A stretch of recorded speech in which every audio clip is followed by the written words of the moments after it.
set up? Good. Very good.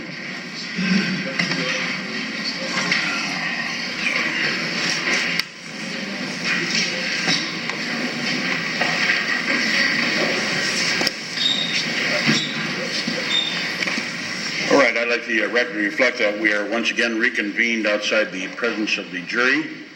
The court has provided to counsel the court's proposed instructions to the jury.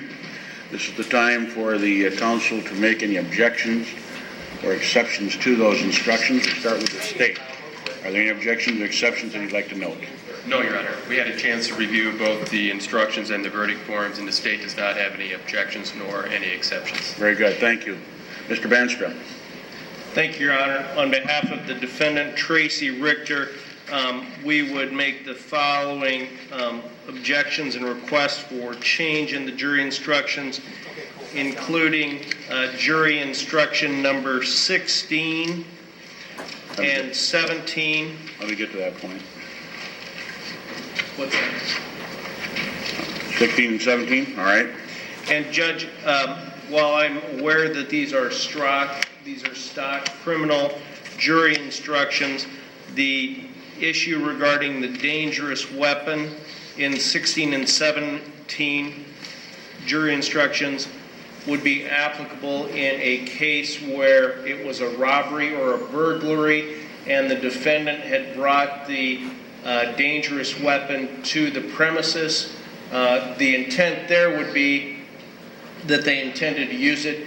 Here, the facts in this case with a self-defense issue is that my client Tracy only retrieved the guns after she had been assaulted, and so I'd ask that 16 and 17 be stricken. All right, I'll take them one at a time, all right? Any comment regarding 16 and 17? Yes, Your Honor. The state would object. The state disagrees. The state believes that these instructions are appropriate even in a justification defense case because the state has to get to the first four elements before they even get to justification. Very good. 16 and 17 will remain. The objection or exception is noted by defense, but will not be granted.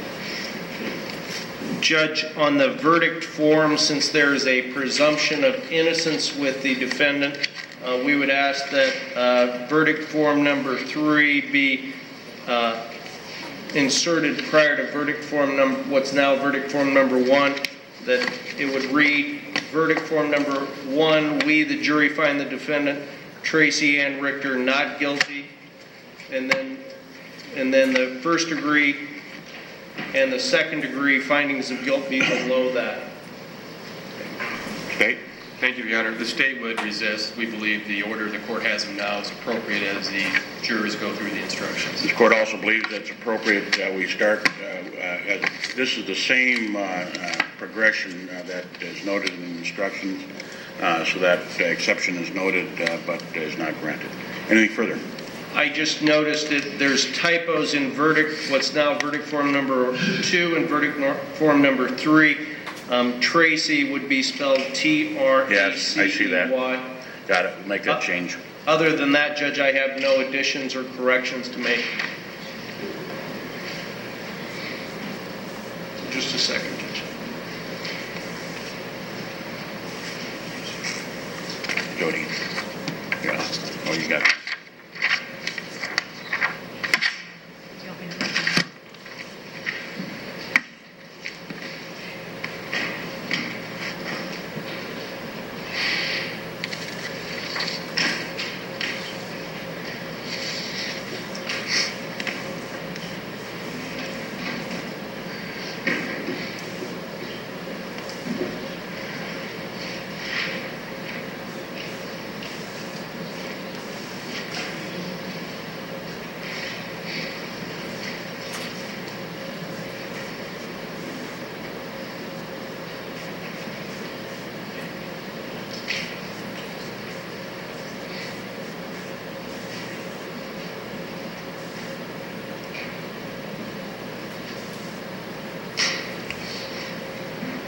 Judge, I would like to make a short record with my client regarding the jury instructions. Very good.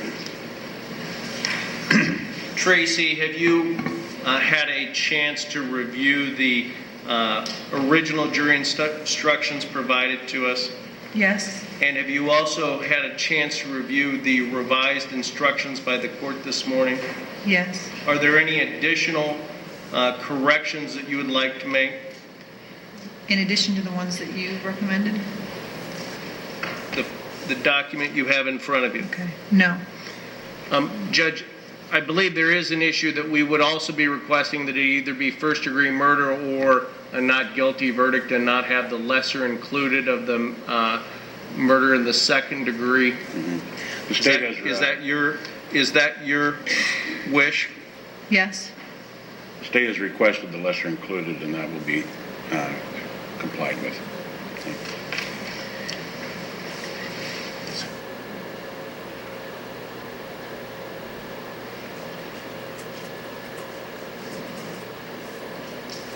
Just to continue that record, Tracy, you had the opportunity to look at the proposed instructions over the evening, correct? Correct. And did you also have a chance to review the new revised jury instructions? Briefly, yes. Do you have any other additions or corrections, or do you need more time to review that? I think just what you recommended would have been... Are you satisfied with the new instructions as proposed? Yes. Okay.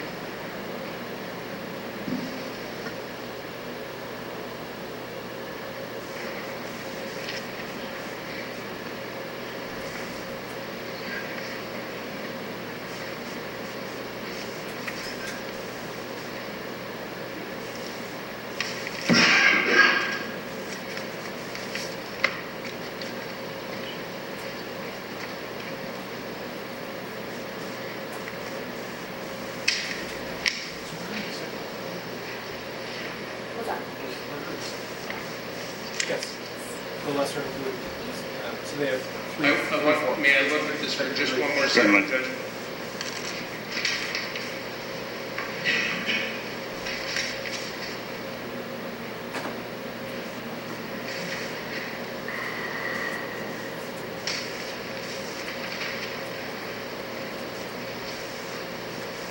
Judge, thank you. I believe that was a sufficient record to make, and we have no additional corrections or revisions. Okay. We'll make sure, I'm not sure if all the jurors are here at this present time, so we'll take a recess and make sure they are here and get started as close to 10 o'clock as possible. I would state to the audience behind the rail, make sure that your cell phones are all shut off. We're going to start closing arguments, and I do not want any interruptions for the attorneys while they're making their closing arguments, obviously. So if you'd be so kind as to ensure that that won't happen, I would appreciate it. Anything further? No, Your Honor. No, Your Honor. We'll get started promptly.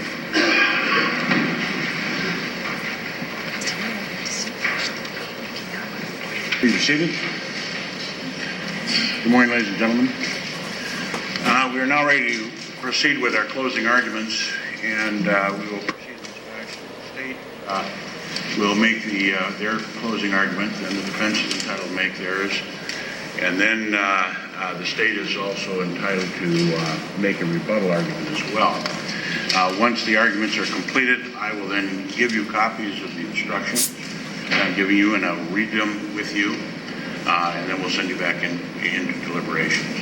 So is the state ready to proceed with the closing argument? Yes, Your Honor. You may go ahead.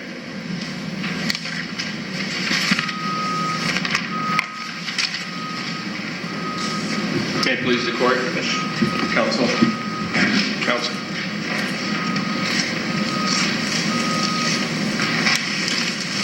Ladies and gentlemen,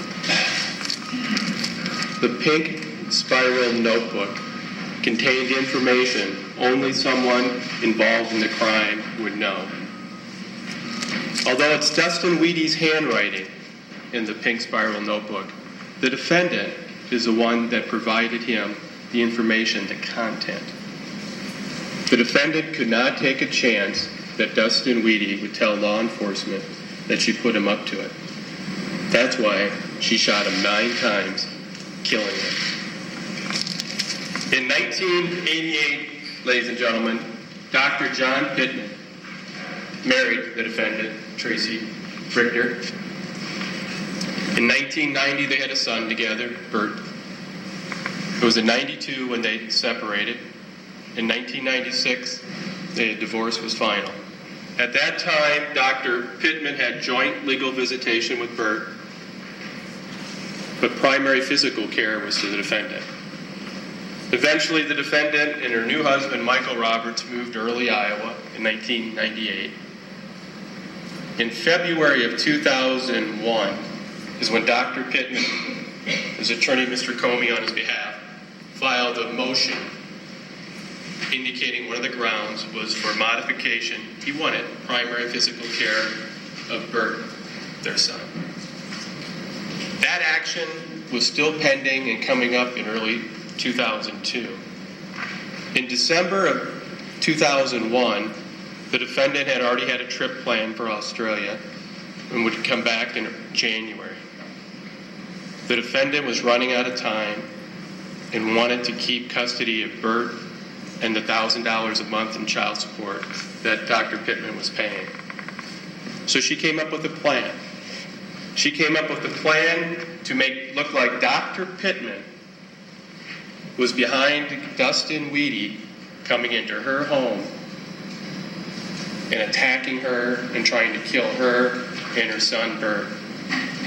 That would give her the advantage in the custody case.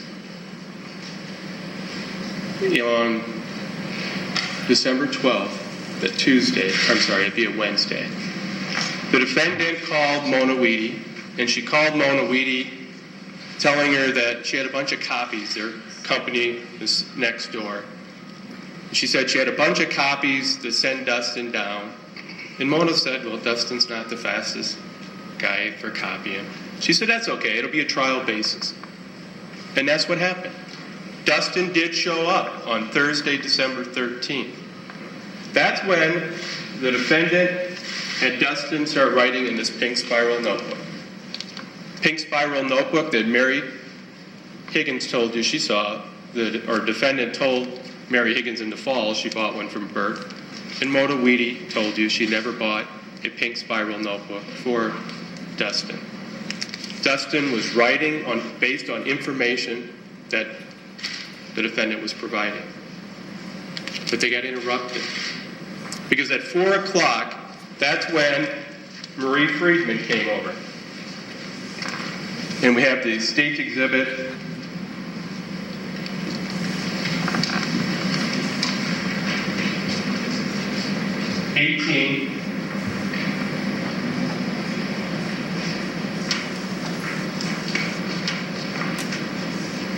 That's the defendant's house. It's Dustin Weedy's car that he was using you're looking at the picture of the car now. When Marie Friedman arrived, Dustin's car was in the driveway, so she actually pulled over to that area where Dustin's car is in the picture. And Marie Friedman went to the door that everybody used, the side door, the door that goes into the kitchen on this side. She was there because the plan was she was going to stay over. Their husbands were gone. Her husband, Ray, and the defendant's husband at that time, Michael Roberts, had a business trip. So she's knocking on the door, ringing the doorbell. No one's answering. She keeps knocking. She keeps waiting and waiting. Dustin was in the house, and the defendant had to get him out of the house because if he came out the same door with the pink spiral notebook, they would have seen it. She had him go out the front door, a door that's not used at that house. And the delay, this time she got him out the front door, locked the door to go back to get to the side door is when Marie, at that point, she's at the side door, she had the spare key out already because she was going to leave a note because she just wanted to know why she wasn't there. And that's when the defendant answered the door. Marie went inside. She brought cookies over and they had tea. Her plan was to stay the night. But that's when the defendant, when they started talking, the defendant, somehow the evening got brought up and she said, no, you can't stay the night. She had to go take Bert to basketball practice, pick him up or drop him off. Marie couldn't remember. So the plan had changed. It had changed because she wanted Dustin to come back. to stage a home invasion to get Dr. Pittman in trouble. That's why she didn't want Marie there. Marie could be there. Marie had every reason, every intention to be there. And Marie said that if her husbands were coming home, she had no reason to be there. She would have stayed home with her husbands. So the defendant got Marie out of the house after about an hour. And Dustin returned before 6 o'clock. At that time,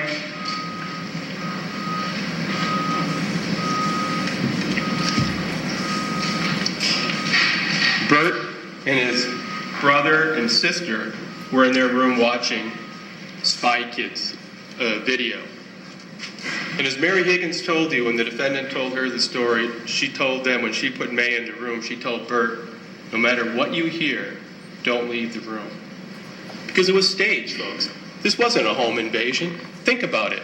Dustin was upstairs, going along. Even Bert initially thought it was a prank, going along with the staged home invasion based on this information so they could get Dr. Pittman in trouble.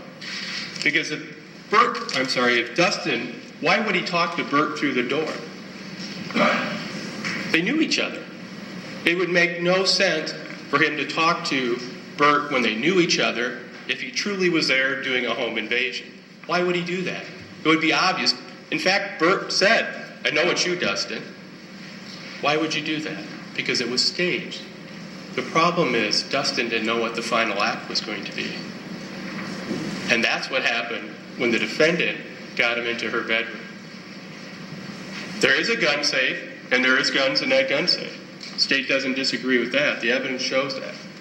The defendant had the .40 caliber Beretta, State's Exhibit number 12, and she took this .40 caliber Beretta, and she did from the area toward the bed, with the shell casings, as you've been told, they go all over. You can't say the exact location. But she did fire some shots to start from that location. But they all weren't fired from there. That's because you know there's defects in the wall, in the furniture, and the floor. She also fired some shots moving from that position to where Dustin was laying on the floor. And she fired until the gun was empty. Then she had Bert and the kids go downstairs. And Bert's the one that had to ask, you want to call 911. There is a delay, we know that because of the coagulation in the blood. She waited, and the ambulance was coming. She could not take a chance that Dustin would be alive. That's when she took the .357, and she fired the last round when Dustin's ear was on the floor, because that's the left ear, it's a short wound. She did that to make sure Dustin was dead before law enforcement arrived.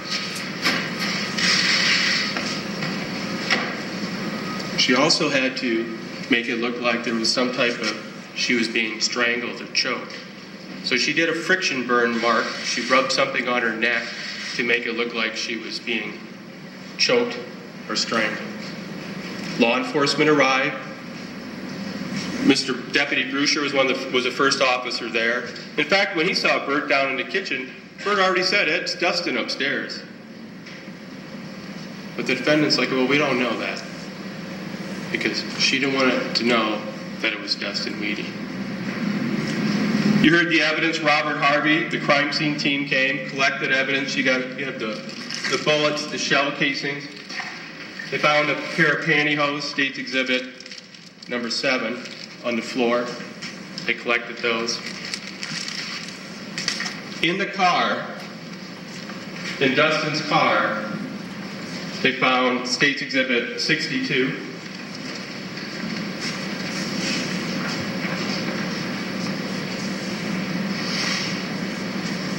This was an old computer that's in the backseat of Dustin's car. We know it wasn't there on December 12th, the day before, because Mona Weedy had the car, and she said that computer wasn't there. She used it that day. But on the front seat, State's Exhibit 59,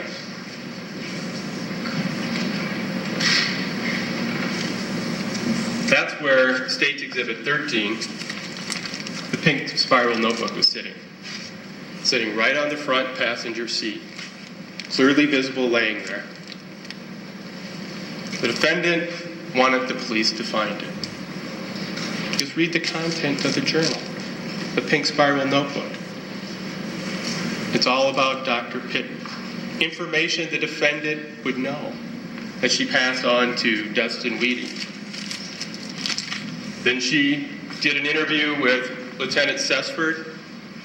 Going back up, when law enforcement found State's Exhibit 13, the one thing they decided to do early on was not to show people the content of this, because their thought was the person that knew information about the content of State's Exhibit 13, the pink spiral notebook, would know was involved in the crime. So they kept that very close to their vest. Now, the defendant was interviewed on December 13th by Lieutenant Sessford, on the 17th by Special Agent, this is of December 2001, by Special Agent Mosier and Lieutenant Sessford. The defendant's story is there's this home invasion. Her story is these two people come up the stairs, they're fighting with her, they got pantyhose around her, they're choking her, she may have passed out, she comes to, she's not sure. She goes to the bedroom, they're pulling her legs, they're pulling her hair, she's in a bedroom that's dark, she's trying to do the gun safe with her fingers. She can't get it open. She tries multiple times as they're still pulling on her, as they're still pulling her hair, and somehow it just pops open. And then she gets a gun out. It doesn't go off right. She got fooled with the safety. She takes the Beretta. She puts it over her right shoulder, fires a shot, and then turns, fires 4 more shots, and then sees a figure moving or running, and she empties the Beretta.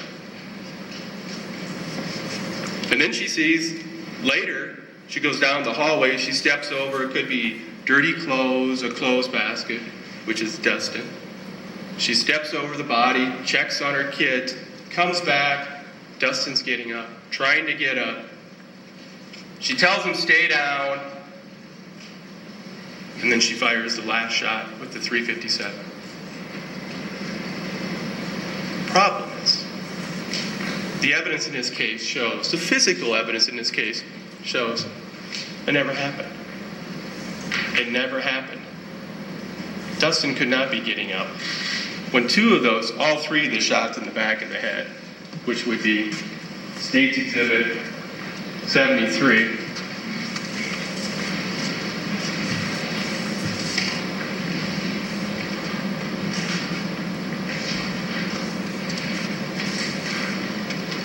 are fatal wounds. Dr. Carroll told you they're immediately fatal. Pretty hard for a guy to get up when he's already been shot twice in the back of the head, where it's immediately fatal wounds. And you have the autopsy report, State's Exhibit 5.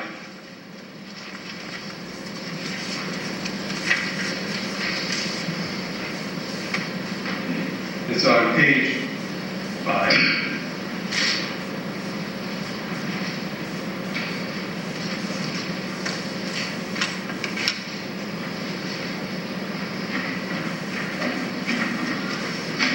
So on page 5, you'll have an opportunity to look at, when you get back there, the perforating wounds 1 through 3 to the back of the neck and head would have been immediately fatal. That's the problem with the defendant's story, one of them. So there's no way Dustin could be getting up. They're immediately fatal. But she couldn't take the chance. She's not a doctor. She didn't know if he was still breathing or not. And she wanted to make sure that he wasn't going to be alive when EMTs got there. And we know there's a delay because you see the coagulation. Rod Inkler came in and told you. And you'll see the pictures of the blood spatter. We'll get to that. Is the coagulation, and Rod Inkler told you it's about, there's no hard fast rule on it, but about 10 minutes before the blood would coagulate to go the distance it went.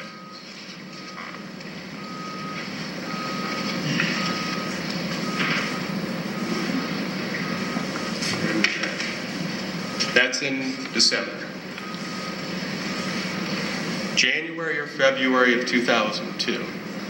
That's when Mary Higgins talks to the defendant after she gets back from Australia. And during this conversation, the defendant is the one that brought up the story, or what happened, her story. She tells her the story again. And then Mary asks, well, what did the police find in Dustin's car? And the defendant told Mary, the defendant told her, well, this is the defendant saying, the police told me they found an old computer in the pink spiral notebook. Mary assumed, because she said the police told her that the police knew that. But it's clear the police never told the defendant the contents of the pink spiral notebook. And in fact, the defendant said the pink spiral notebook would show that Dr. John Pittman was behind the attack. How would she know that? How would she know that in January and February, the contents of this pink spiral notebook, if she wasn't involved in the crime?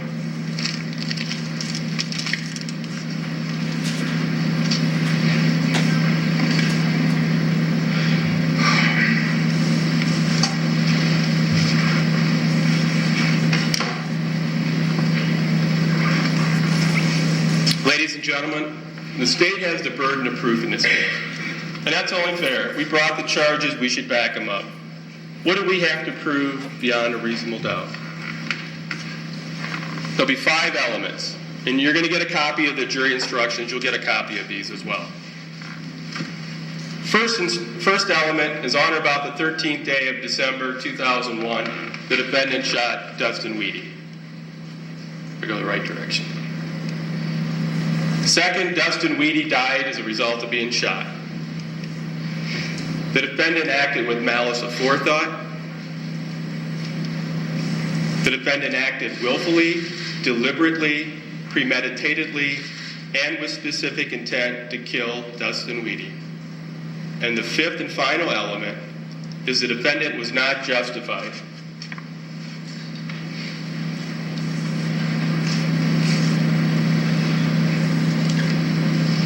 Remember what we talked about in jury selection, folks. This is what the state has to prove beyond a reasonable doubt, these 5 elements. The state doesn't have to answer every question out there. There's always unanswered questions. We have to prove these 5 elements. Motive is not an element. We all want to know what motive is, but it's not an element. There's a difference between no motive and an unknown motive. But the state doesn't have to prove motive. This is what the state has to prove beyond a reasonable doubt, these 5 elements. And you get the full instruction on beyond reasonable doubt, so this is not the full instruction. Part of it will say, if after a full and fair consideration of all the evidence, you are firmly convinced of the defendant's guilt, then you have no reasonable doubt, and you should find the defendant guilty. Burden of proof is not beyond all doubt, beyond a shadow of a doubt. We talked about that in jury selection. We talked about the little boy Quentin making the prints on the kitchen floor. Is it possible that a neighbor could have grabbed him, made the marks, jump out a window? It's possible, but is it reasonable? It's beyond a reasonable doubt. It's not anything that's possible. Direct and circumstantial evidence. We talked about that. That was with the boy Quentin making the marks. The whole chain of facts showed he made those marks. You can, in considering all the evidence, make deductions and reach conclusions according to common sense. Facts may be proved by direct evidence, circumstantial evidence, or both. Circumstantial evidence is evidence about a chain of facts which show a defendant is guilty or not guilty. The law makes no distinction between direct evidence and circumstantial evidence. Remember, we talked about that with the Bart and Bob example. If no one sees Bart shoot Bob, does that mean you can't prove the case?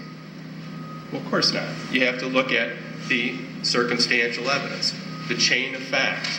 And in this case, you can consider direct evidence and you can consider circumstantial evidence. The law makes no distinction. Direct evidence isn't up on a higher plane than circumstantial evidence. They're given the same weight. All right, let's go through the elements. The first element, murder in the first degree. On or about the 13th day of December 2001, the defendant shot Dustin Weedy. That's not at issue. State proved that beyond a reasonable doubt. She clearly shot it. She admits she shot Dustin Weedy. She claims she was justified. The state's argument is she's not. So that's not at issue. The state proved that beyond a reasonable doubt. Dustin Weedy died as a result of being shot. And you have the autopsy report. You can go through and look at that. Dr. Carroll, State's Exhibit 5, told you that that's the cause of death, is the gunshot wounds. That's why Dustin Weedy died. That's not at issue. State proved that beyond a reasonable doubt. The defendant acted with malice aforethought. The defendant acted willfully, deliberately, premeditatedly, and with specific intent to kill Dustin Weedy. And the defendant was not justified. Those are the three elements that are at issue. Ladies and gentlemen, if you believe the defendant's bizarre story that this was a home invasion and there really was a second intruder and she was protecting her family, then she's not guilty. If you believe that she's protecting her family and there truly was a home invasion, she's not guilty. But that's not what the evidence shows. The evidence shows that this was intentionally staged. And intentionally staged means this isn't an accidental shooting. She intentionally shot Dustin Weedy. Let's look at malice aforethought. You'll get the definition back when you get the jury instructions. You'll get these. Malice is a state of mind which leads one to intentionally do a wrongful act to the injury of another out of hatred or with evil or unlawful purpose. Malice aforethought is a fixed purpose or design to do some physical harm to another, which exists before the act is committed. And it doesn't have to exist for any particular length of time. It has to be, it doesn't have to be days in advance. Malice aforethought. This is an intentional shooting, folks. This was a staged home invasion, and Dustin had no idea what was going to happen. There was a fixed purpose and design to do physical harm to another. That's why she shot him. Dangerous weapon inference. If a person has the opportunity to deliberate and uses a dangerous weapon against another, resulting in death, you may, but are not required, to infer the weapon was used with malice, premeditation, and specific intent to kill.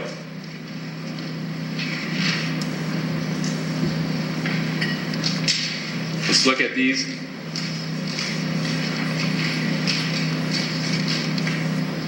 So the issue are the three elements, 3, 4, and 5. And it comes down to this. If this was staged and she intentionally shot Dustin Weedy because she was trying to get Dr. Pittman in trouble, all those fall into place. She's not justified. And let's look at the evidence to show this was staged and not a home invasion. I guess I should at least get the other definitions. Willful means intentional, by fixed design or purpose, and not accidental. To deliberate is to weigh in one's mind, to consider, to contemplate, or to reflect. Premeditate doesn't mean planning. It is to think or ponder upon a matter before acting. So she had time to think before she shot Dustin Weedy and think about what she was doing. Specific intent, seldom capable of direct proof. Specific intent example we talked about in jury selection was the ironing board to shirt. By the chain of facts to show the intent was to iron a shirt. Deliberation and premeditation need not exist for any particular length of time. So again, there's no time requirement. It doesn't have to be a week in advance, a day in advance. So let's look at December 13th. The defendant's interviewed by Lieutenant Sesford. She said Michael was on a business trip, would be back late Thursday or early Friday. But then she says, when she first hears the noise downstairs coming up the steps, I thought it was Michael. Does that make sense? If she tells Lieutenant Sessford he's supposed to be back late Thursday or early Friday, how at 6 p.m. would she think the first time she hears a noise, she thought it was Michael? Defendant claimed she hoped Marie would be spending the night. Why did she tell Lieutenant Sessford, I was hoping Marie would spend the night? Marie Friedman told you. That was her intent. That's what she wanted to do. Because if her husband was coming home early, she would be glad to go home and sleep in her own bed with her husband. But the defendant wanted to shift and say it was Marie who changed the plan. Sorry. She wanted to shift and make it look like Marie was the one that changed the plan. When the evidence shows it was the defendant. Marie told you she changed her plans because Dustin had to be out of the house. I'm sorry, Marie had to be out of the house when Dustin came back. The defendant claimed she was choked by pantyhose. State's Exhibit 7. That's what she claimed. These two guys, Dustin and this alleged second intruder, had these pantyhose around her, choked her. She may or may not have passed out. Wasn't clear on that. So then we have photographs. It'll be Dr. Carroll looked at some photographs. State Exhibit number 14.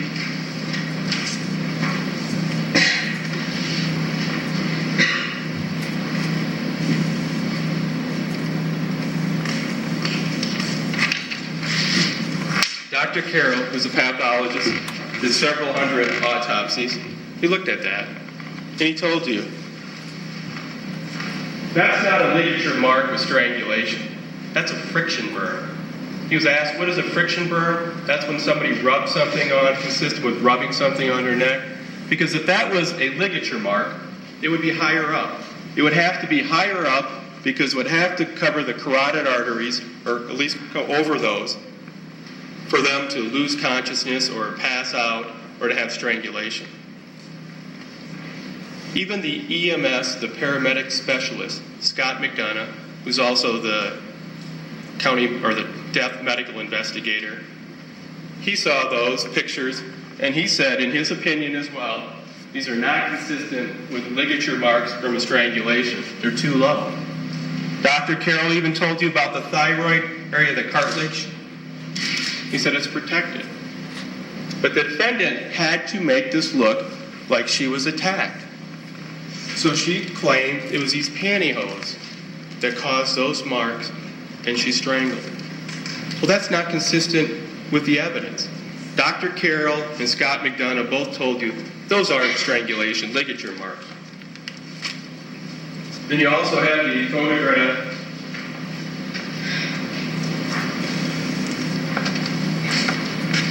that was 2 or 3 days later, and set it over here, I got to keep track of my stuff. State's Exhibit 17. This would have been on the 16th of December, 3 days after this alleged attack, when the defendant went to the Storm Lake Times or the local paper, and they took a picture. And Dr. Carroll said, yeah, this is scabbing that's consistent with a friction burn. He saw that picture as well. This isn't ligature marks. This isn't a strangulation. It never happened. But the defendant has to make it look like some type of attack happened.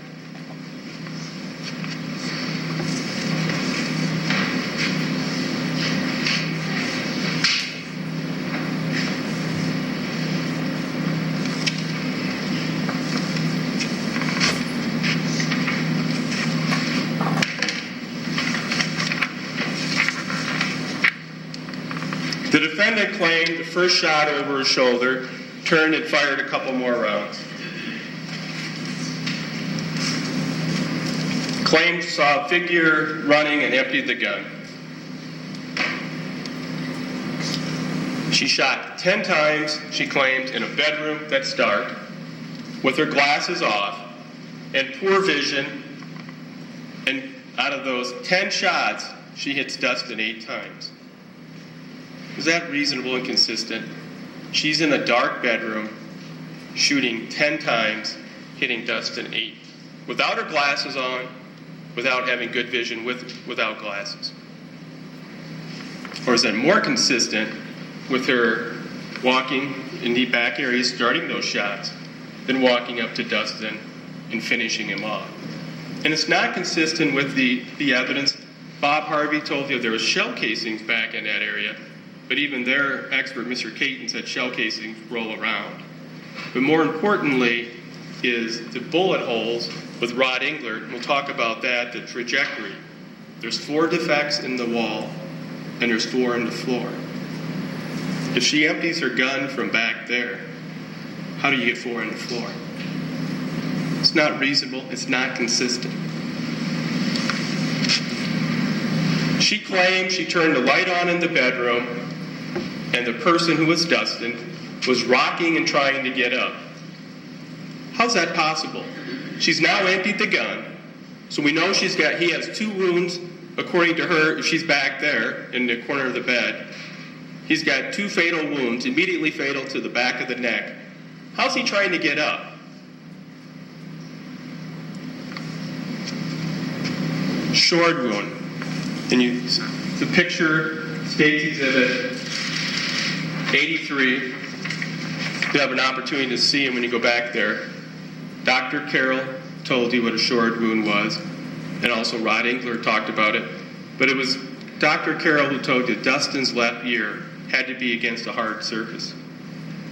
That's consistent with his head being on the ground, his ear on the ground, on the floor, when she fired that final shot. He wasn't trying to get up, folks. He was laying there. He was helpless at that point. Coagulation. We know that final shot, at least one of the last shot, had to be about 10 minutes later because of the blood spatter. And you have the different pictures that show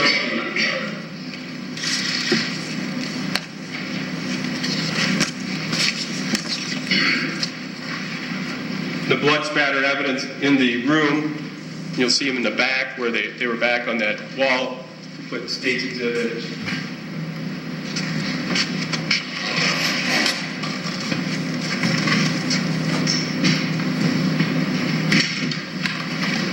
Number 2, Dustin's laying here. His left ear is on the ground. That's where the .357 bullet was found under his left ear. The coagulated blood is on his dresser. It's on his wall. That's the area it went. It's about 10 minutes he was laying there, already having 2 fatal wounds to the back of the head when she picked up that .357 and shot him. And she claims, by the way, with her non-dominant hand. December 17th, so that's the 13th interview compared to the evidence. The 17th, she again, when she talks to Special Agent Mosher, she claims she talked to Marie and their husbands were coming home earlier that day. Well, again, Marie told you that's not the case. Marie said it makes no sense. Why would, if their husbands were coming over early, why would she go over there to stay? It makes no sense, because that's not what happened. The defendant, again, she claimed she was choked by the pantyhose. We already talked about the wounds aren't lateral enough. The marks on the defendant's neck are friction burns from rubbing some object against the skin. December 17th. She claimed she was being pulled and yanked while trying to open a safe in the dark. She said she closed her eyes and fired the gun. So now she has her eyes closed and fires the gun. So she fired that gun, the Beretta, multiple times, hitting again Dustin 8 out of 10 times with the Beretta with her eyes closed. Is that reasonable? Is that consistent? Saw movement in the bedroom after she went to the Birch room, she claims, in the 17th. She yells again. She says, "Don't move." And again, ask yourselves, how is he supposed to move when he has fatal wounds in his head? Person was trying to get up. Physically not possible. Dr. Carroll told you that. Person was rocking to get up. And then she claimed she had the revolver in her non-dominant hand because he was rocking, trying to get up with 2 fatal wounds in the back of the head. She fired a 3rd shot in the back of the head. Not possible. It is not possible with the medical testimony in this case. You would have to disbelieve Dr. Carroll when he says there's immediately fatal, and he's the pathologist that testified in this case. He wasn't rocking. He wasn't trying to get up. And also, Special Agent Mosher told you he set up a composite for the defendant. She did not attend, and that's the composite where they have them describe what a person looks like. They do a drawing of this alleged second intruder. Mary Higgins, good friends with the defendant. She told her the doors are always locked. The defendants brought up the story, and remember what she told you when she said the defendant told her this story like she was reading a grocery list. Defendant said to Mary, after seeing someone, she took May to Bert's room and said, no matter what you hear, don't come out. And that is consistent with it being staged. She wanted those kids to stay in that room so they could stage this alleged home invasion.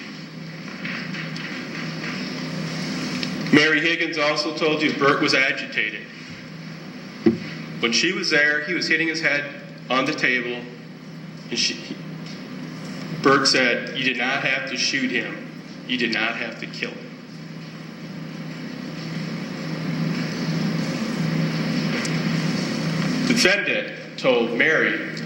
Defendant said the police told her they found the old computer and the pink spiral notebook. The evidence shows that's not true. The police did not show that content of the pink spiral notebook to anyone until after the charges. In the fall of 2001, the defendant told Mary in a previous conversation that she had bought a pink spiral notebook for Bert. She bought different colors for different subjects, and he wasn't using the pink one that she bought it. They had a pink spiral notebook. Mona told you she's never bought a pink spiral notebook for Dustin Weedy.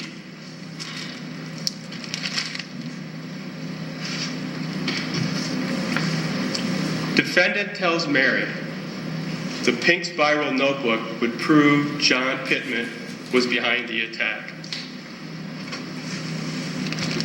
You're going to have State's Exhibit 13. How would she know that? How would she know that in January and February? Because the pink spiral notebook makes it look like Dr. Pittman is the one that put Dustin Weedy up to this. And you heard Dr. Pittman. He testified in this case. Does it make any sense that Dr. Pittman would want to hire someone to kill his ex-wife and his son when he was fighting for custody to get his son? Does that make any sense?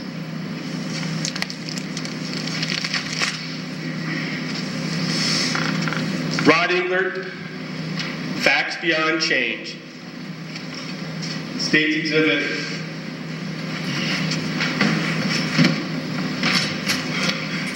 number 3. Mr. Englert told you he was contacted, I think in late 2008, early 2009. He told you he was contacted to do a recreation of the scene. Also to review physical evidence, to do the blood spatter work.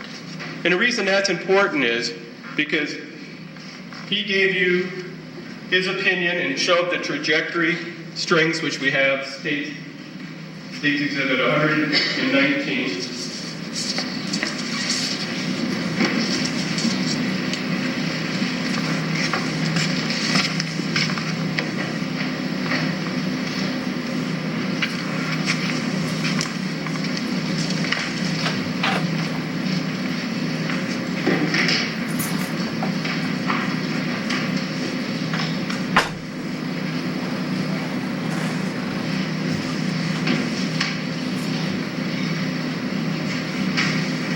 It's a little difficult to see, but you'll get a chance when you go back to the jury room.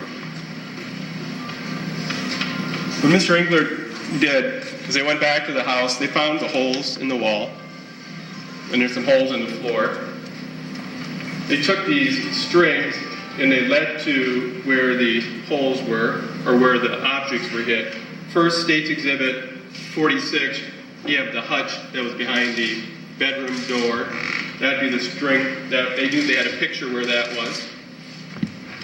State's Exhibit number 47, you get a chance, it's hard to see here, but this is the hole in the wall that's right behind the door. So that was a hole right behind the door. That's where the second string went. Then over on the other side of the room over here, the original dresser, they had a picture of State's Exhibit 54. There was a TV, so they had the TV there. What they did is there was a hole in the TV, State's Exhibit 57, and they ran the string over there.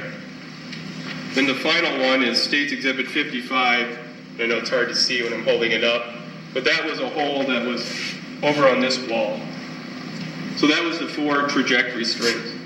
And the reason that's important is Mr. Engler told you from the recreation, what they did is they had measurements of the furniture, and they put the furniture, even though it's different furniture, they put the measurement the same height and the distances.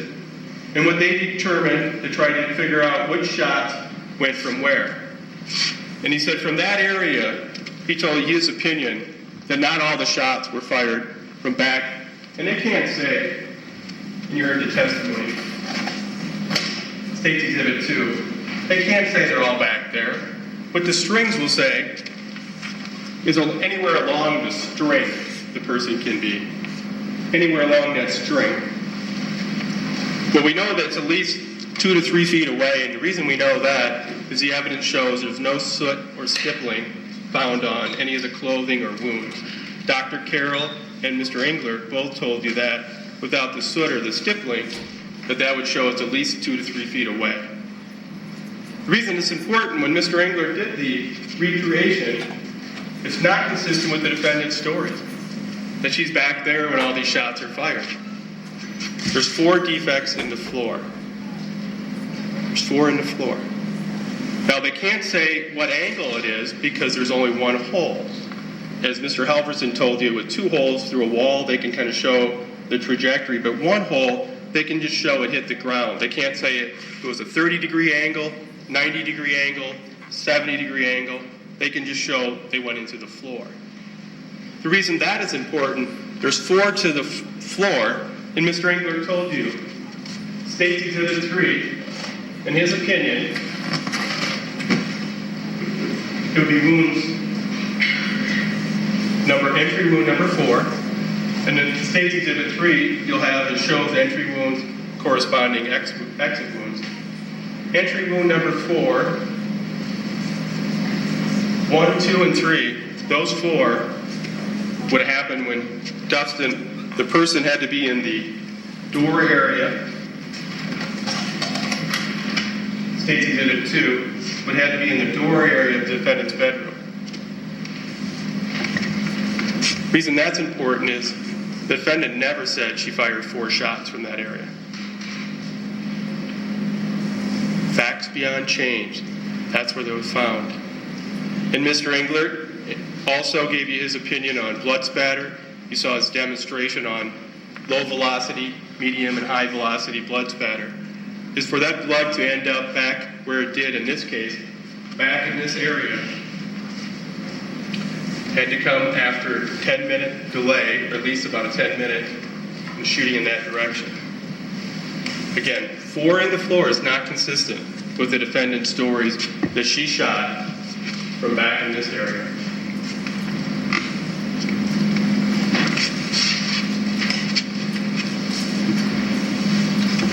Find my remote now so I can make one.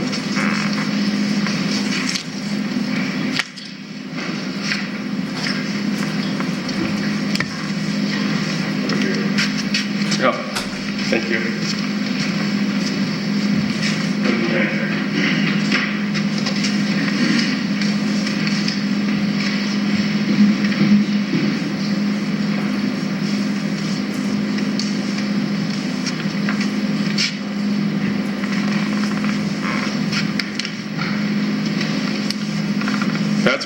Mr. Engler's testimony is important to show is the defendant's stories are not consistent with the evidence in this case. We talked about the trajectory strings, the blood spatter, the 3 different cone patterns. 2 different areas where shots came from does not match the defendant's stories. So that, ladies and gentlemen, what we just went through shows the defendant's story never happened.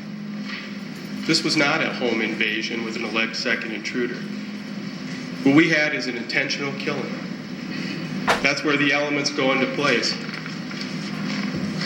The defendant did act with malice aforethought. She intended to kill Dustin Weedy. It was willful, it was deliberately, premeditatedly, and with specific intent. So you have to ask yourselves, was it justified? The only way this would be justified if it truly was a home invasion, but it wasn't.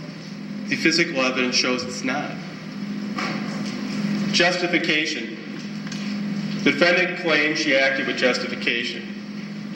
If the state proves any of the following elements, she's not justified. First, the defendant started or continued the incident. She did. She set it up. You don't get to set up something and shoot somebody in your house intentionally and then say, well, I'm justified. She started this, and that's why she's not justified. The defendant didn't believe she was in imminent danger of death. How can she believe, ask yourselves this, ladies and gentlemen, how can she believe she's in imminent danger of death when 2 of the fatal wounds have already been struck, there's a 10-minute delay, and she takes this .357, and she stands and shoots Dustin Weedy in the back of the head? Where is the reasonable belief that somehow she's in imminent danger? He can't be getting up. He's laying on the ground. Dr. Carroll's testimony shows you that not only because they're immediately fatal, but also because there's a delay, the short wound. There's no danger, folks. The only danger she was worried about is Dustin Weedy living and telling the police what she put him up to. The defendant did not have reasonable grounds for the belief, and the force used by the defendant was unreasonable.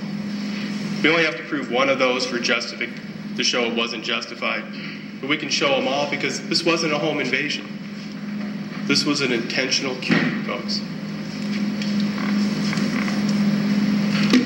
Ladies and gentlemen, on behalf of my co-counsel, Mr. Smith, we would like to thank you for your time and attention. We do appreciate it. Our system would not work if it wasn't for the 14 of you giving up your time and sitting here listening to the evidence and then be willing to go back and deliberate. And we do appreciate that. In this case, the state has proved beyond a reasonable doubt the defendant committed murder in the first degree and would ask you to return a verdict of guilty in murder in first degree. Thank you.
these in the box to my associate so she can look for that while I get started.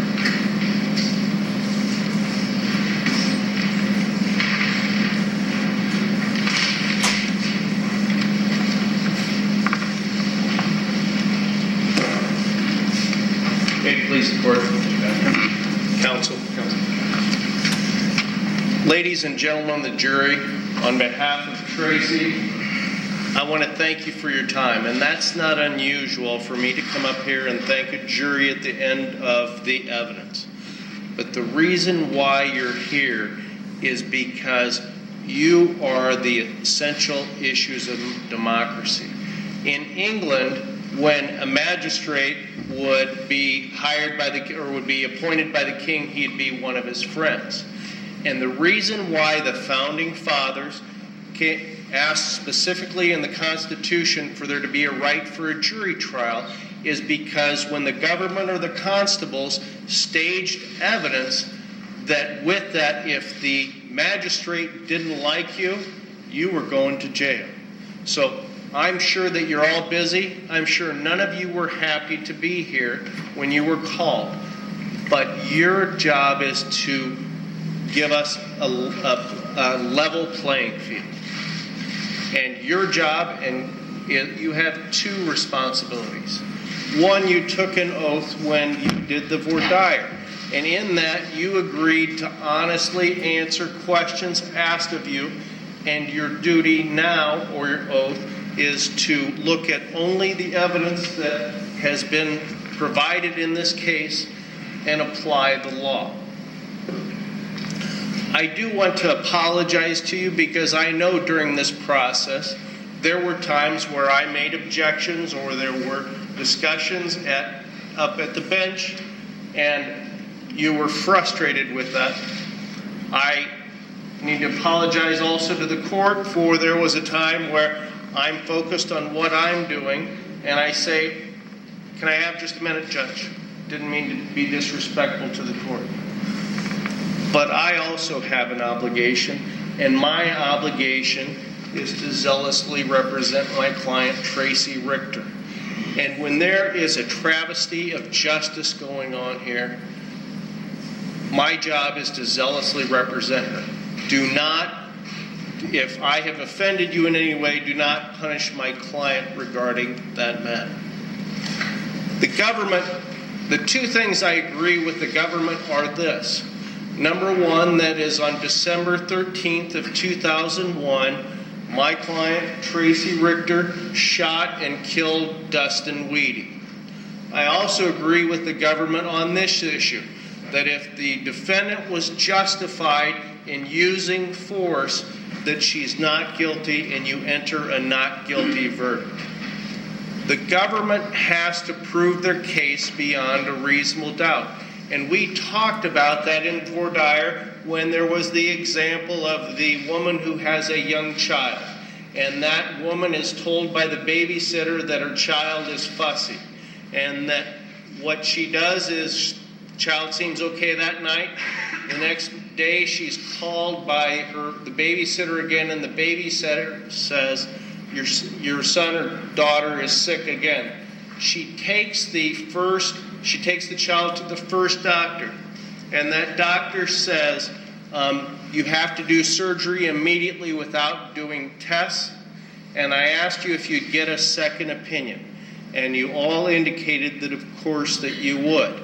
And when she takes the child to the second doctor, that doctor does appropriate testing and then determines that amoxicillin or some antibiotic is proper for that procedure. The government has to prove their case beyond a reasonable doubt. And there is a jury instruction, I believe it's not jury instruction number 6,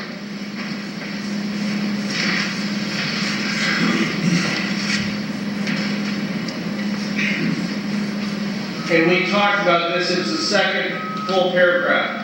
A reasonable doubt is one that fairly and naturally arises from the evidence or lack of evidence produced by the state. That is jury instruction number 6. That's the definition for reasonable doubt.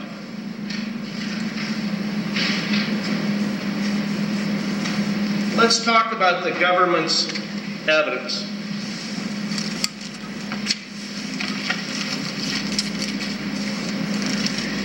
In opening statement, the government held this up. They started their opening statement this way.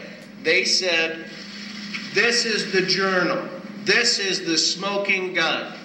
And they had the burden under their theory to prove that on December 13th of 2001, the government told you that Dustin and Tracy were writing the journal, and that Tracy was the one who was authoring it at the time, and that Marie Friedman came over and interrupted the whole thing. Tracy had to push Dustin out, and that the government told you at that time the reason why they could prove that is because the last entry in this matter was a comma. And the government told you that in opening statement. Now, had they produced one witness to show that Dustin and Tracy were in there and Tracy was telling Dustin what to write? No. Had they provided a witness to establish that? No. I agree with the government that they can prove their case on either circumstantial or direct proof. Direct proof is where you actually see it. Circumstantial proof is proof that you connect the dots. They haven't even made the dots to connect them.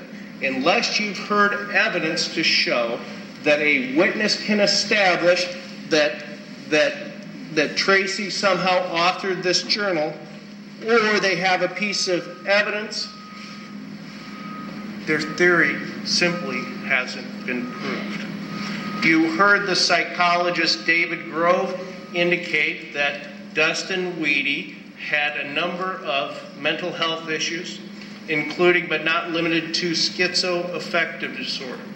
And Dr. Grove testified that the handwriting in this would be consistent with someone who has schizoaffective disorder, where they're very choppy, it's not socially appropriate, they don't have good social skills, and so it's very cut up.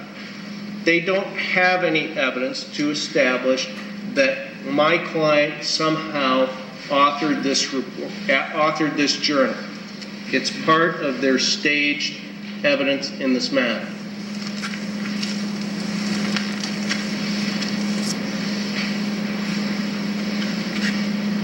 Mr. Englert came here and testified, and we'll talk about him in a minute, but he told you there were certain facts beyond change. And that's true with this. That's true with a piece of wood, that unless somehow it's broken apart, it is not going to change. But people are fallible, but also, ladies and gentlemen of the jury, is this. What does change is governmental officials and different perspectives. The only star witness that allegedly connects my client up with this journal is the government's best friend. Mary Higgins made absolutely no statements regarding any quote journal until after the new government administration was in. She was interviewed by Dennis Sessford. She doesn't make any reference to the journal. If you remember Robin Paget's testimony, she's Mona Weedy's best friend.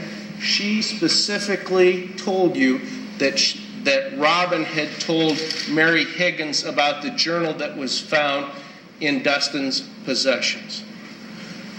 You need to decide credibility.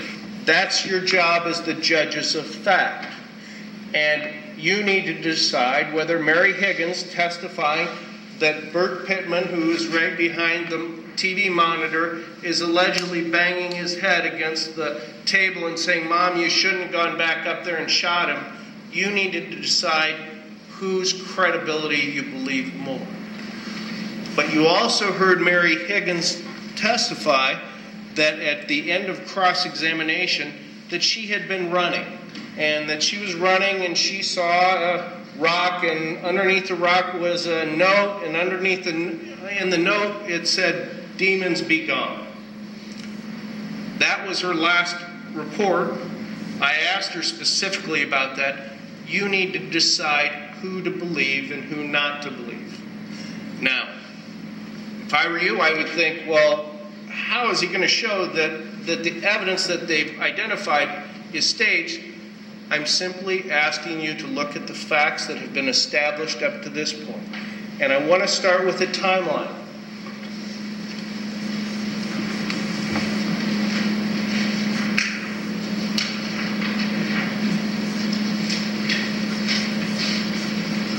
And I don't have the fancy PowerPoint presentation, so please.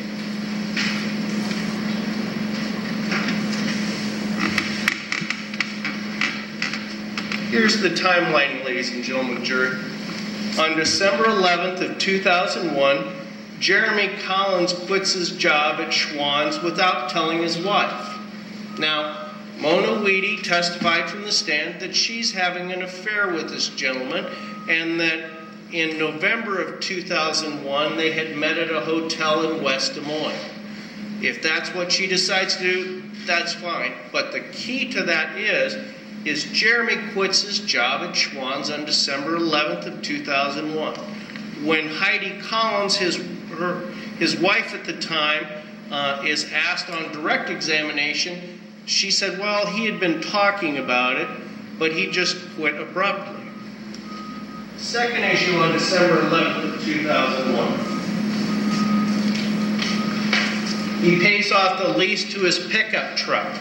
Now this is an extended cab pickup truck, and unless Jeremy Collins has won the lottery and he didn't tell you that at the time, he's quit his job on the same day that he's able to pay off a truck. And he pays off substantial amounts of money for that truck, but his wife, there's a statement that he allegedly received money from his father to pay that off, but when Heidi Collins was here, she told you, yes, his father had helped them out, but he did not pay off that truck to her knowledge. That was new news to her. December 13th, 2001. Mona Weedy and Jeremy Collins, they're having an affair. She worked in the morning. She told you in the afternoon that she went to Sioux City. And while she's at Sioux City, she's Christmas shopping. And she has a number of telephone calls with Jeremy Collins. They're talking on their cell phones. But Jeremy Collins knows that Mona Weedy is out of town going to Sioux City and coming back. They have multiple cell phone conversations. Mona testified to that.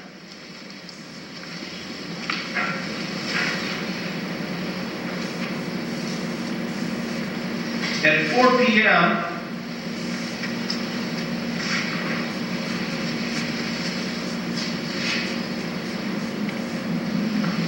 Dustin Weedy is at Tracy's doorstep at the front of the house. Now, you heard testimony from Bert Pittman. Dustin was socially awkward. Dustin gave Bert the creeps. Tracy's trying to get Dustin out of the house. She has 3 children. She has May, who's a year and a half old.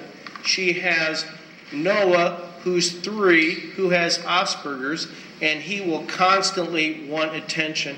And she has Bert, who's 11 at the time. She's busy with her children. She's done laundry that day. Dustin comes up there. She says, Michael's not home. Michael, who's befriended Dustin, and they've been having paintball guns, and they've been doing home invasions, and that's how Michael Roberts described it. And she says, Michael Roberts isn't here. Come back in a few days, and Michael can give you some work if he wants to. But she didn't want him there. In fact, she's relieved when Marie Friedman shows up at about the same time. Now, contrary to the government's assertions, and it's part of their staged plan on this, is Tracy knew Marie Friedman was coming over.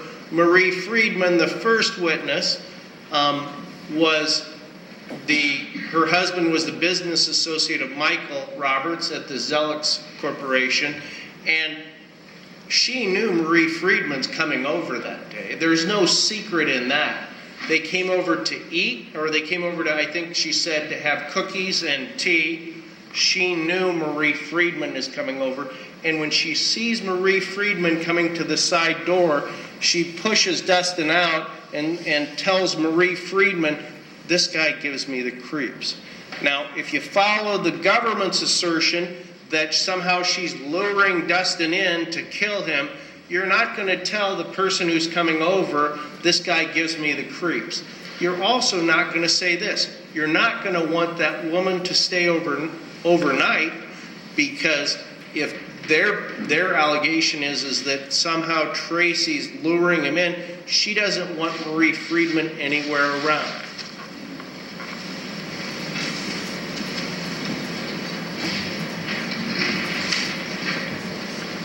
Next part of our time slip, or our timeline. At 4:34 p.m., Special Agent Mosier told you, after looking at the Wheaties telephone caller ID, Jeremy Collins calls the Wheatie residence. Now, that's not the defendant's assertion. That was Special Agent Mosier's statement that that was the last telephone call that he observed on that telephone. Now, use your common sense as the government is encouraging you to do. If you're having an affair with someone and you're calling them on the cell phone and you know that that person's out of town, are you going to call their house where their husband might answer the phone? Or you're not going to do that unless you have a specific purpose to call. And the reason why Jeremy Collins called the Wheatie residence on December 13th of 2001 at 4:34 p.m. wasn't to talk to Mona. It wasn't by accident.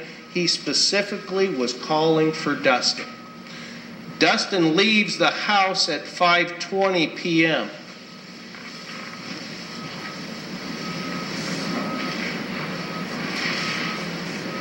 Here's the next thing.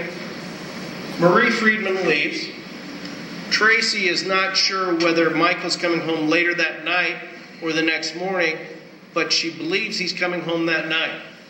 There's testimony, and I believe Special Agent Mosier confirmed this, or it would have been former Lieutenant Sesford, that she put a lamb in the crock pot for Michael Roberts, who was coming home from the business trip. She told law enforcement she didn't like lamb. She was making it for Michael. Well, use your common sense. If you follow the government's staged piece of evidence in this, if she has 3 small children, her husband's on a business trip, and she doesn't like lamb, why is she putting it in the crock pot? I followed up with Special Agent Mosier and asked if they found the lamb in the crock pot, and he indicated they did.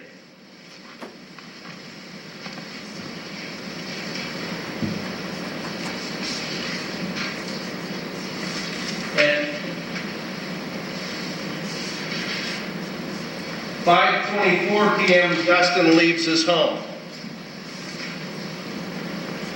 At 6 p.m., Jeremy Collins is expected to be home to eat beef stew with his wife. Heidi Collins testified that at the time, their marriage is in dire straits. And that would make sense if he's having an affair with Mona Wheatie, but he's supposed to come home that night. She's made beef stew. She's trying to get the relationship back on track.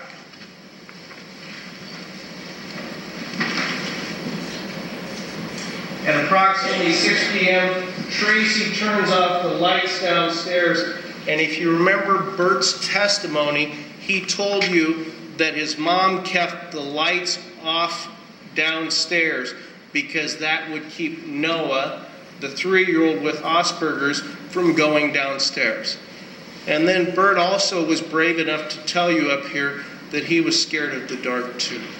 Those lights were off to keep Noah from going downstairs.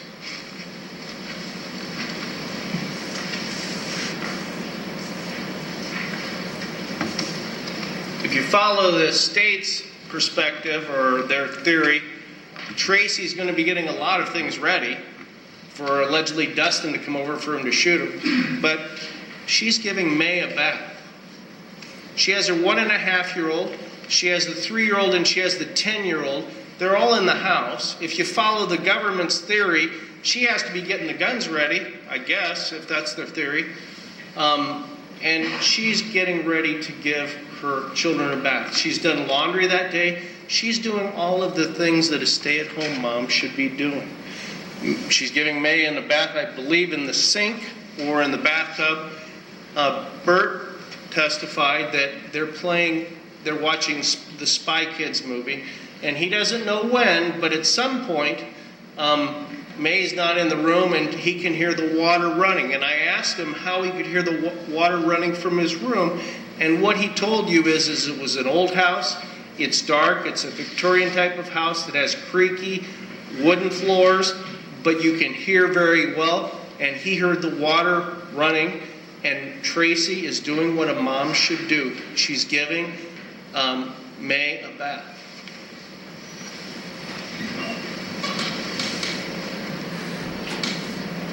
During the next hour, Dustin shot and killed. And when the government says it makes no sense that Tracy would go to the banister and look down and see the second intruder, that's also where you need to be the judges of fact. Her husband is on a business trip. She hears noises downstairs. She's happy to hear her husband home. She wanted Marie to stay the night. She leans over the railing and she sees a guy she's never seen before. And she has incredible terror. And she takes May and she starts running down the hall as fast as she can. And she can hear the intruders behind her. She throws May into the room. As she's throwing May into the room, she's grabbed from behind by her hair. And she closes the door and it locks. The government says, gee, it seems strange that Bert would think that this was a joke or a prank. I submit, if this was staged, Bert wouldn't be testifying to you that he thought it was a joke or a prank. He's 11 years old, and he hears his mom screaming, help, help. We're going to talk about the home invasion in a few minutes, but I want to continue through this timeline. Bert Pittman calls 911 at 7:07 p.m. You're the judges of the fact. The government asserts that she killed this person within an hour's time or an hour and a half's worth of time, supposedly rubbed her neck a few times, and had her son call. She's shooting guns with her 3 minor children there. You're the judges of the fact.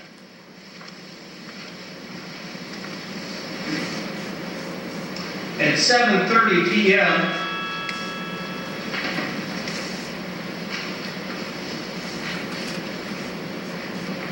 At 7:30 p.m., 2 witnesses observe an extended cab pickup truck across the street from the Roberts residence. They've not seen this pickup before. It's an extended cab pickup, the similar kind of extended cab pickup that Jeremy Collins had just paid off. They don't do any investigation, and we're going to talk about the police work in a minute, but there's 2 witnesses, or 2 of Tracy's neighbors, who see the extended cab pickup truck.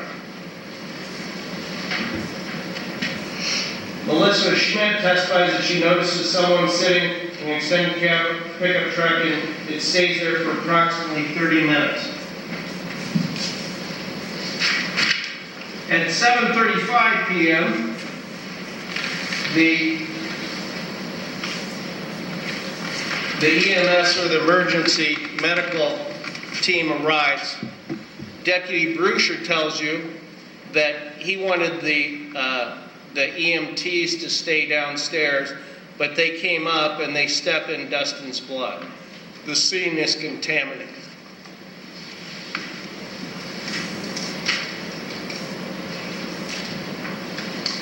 At 8:10 p.m., Tracy and her son Bert and Noah and May, I believe. I know it was Tracy and Bert went to the hospital, and they go to Loring Hospital in Sac City, Iowa. Now, they're treated there by Dr. Marszewski. And Dr. Marszewski actually saw the injuries to Tracy's neck. And in his records, which are part of the exhibits, he says that he makes a medical diagnosis that it was an injury secondary or associated with strangulation. And he says at that time that Tracy's terrified, that she thought she was going to die, and that she was afraid for her children. The records don't say she came in there sounding like she's making a laundry list. He said she's terrified. Dr. Carroll did look, and he did testify to photographs taken several days after the shooting, and he indicated that he did not believe that the marks were consistent, but he wasn't there. He saw these photographs 10 years later, and in fact, in his deposition, he looks at photographs that are a number of days old, and the government showed you that where that her neck injuries are healing. But you can see, you're the judges of the fact. Does that look like somebody who's just been happy that she staged this home invasion? She's terrified. She's absolutely terrified. And those injuries are consistent based upon the treating provider, Dr. Marszewski. The government had Scott McDonough come up and testify that the injuries weren't consistent. Well, when I asked him questions about that, he said he had seen 15 or 16 suicides, but those were all by hanging. And then, I'm glad my wife wasn't there at the time, I took my tie off and I showed how you would be hung, where you would have the, she's in the audience now, you would have the ligature marks or the injuries to the back of the neck if it was a suicide by hanging. But if Tracy's being restrained by the intruder, where he has his elbows in her shoulder blades to restrain her, these injuries are consistent because they go horizontally across her neck. If Dr. Marszewski didn't believe that was the case, he would have put that in his report.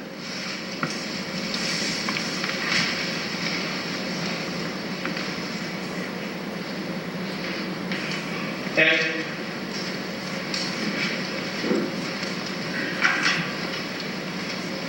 8:42 p.m., Mona Weedy and Jeremy Collins talked for 54 minutes. And part of her records, we didn't ever get all the cell phone records. We'll talk about that in a few minutes. But the records we do have for long-distance calls evidence that she's talking to Jeremy Collins for 54 minutes at 8:42 p.m. That's almost immediately after she finds out about the shooting. At 1:50 on December 14th at 1:56 p.m., Mona again speaks to Jeremy Collins, and she speaks to him for approximately an hour. And at that time, Jeremy Collins says he's breaking it off. The other thing I wanted to talk to you about Jeremy Collins before I get too far is Jeremy Collins said he was at home with his wife and kids. Now, I'm not trying to disparage him.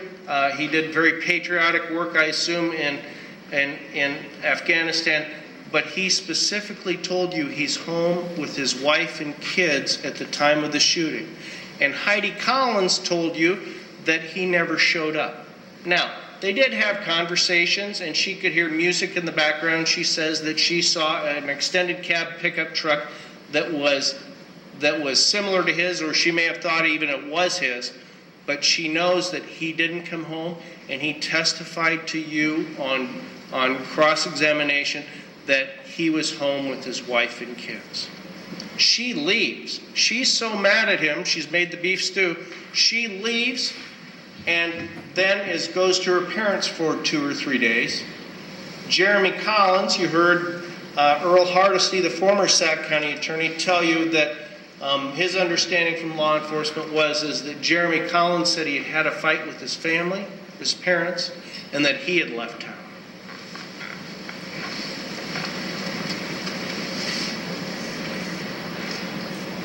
At 9 a.m. on December 14th, Dr. Carroll observes, and he's the medical examiner, that Dustin Weedy has 3 shots to the back of the head. It's not in his report, but it's in a subsequent information. We'll talk about this, that bullet number 1 is a shored wound.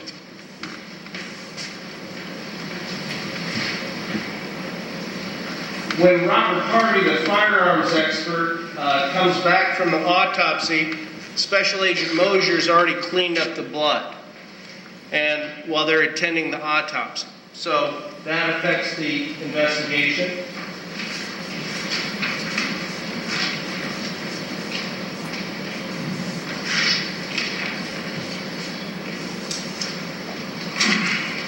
Let's talk about law enforcement.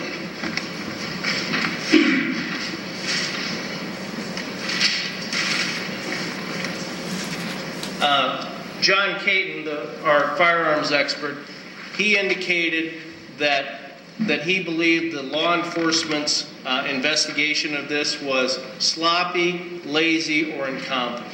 Now, don't take my word for it. In this situation, we will identify what those violations of the standard operating procedure were, but you heard the former Sac County attorney, Earl Hardesty, also say that it was a faulty investigation. Number 1,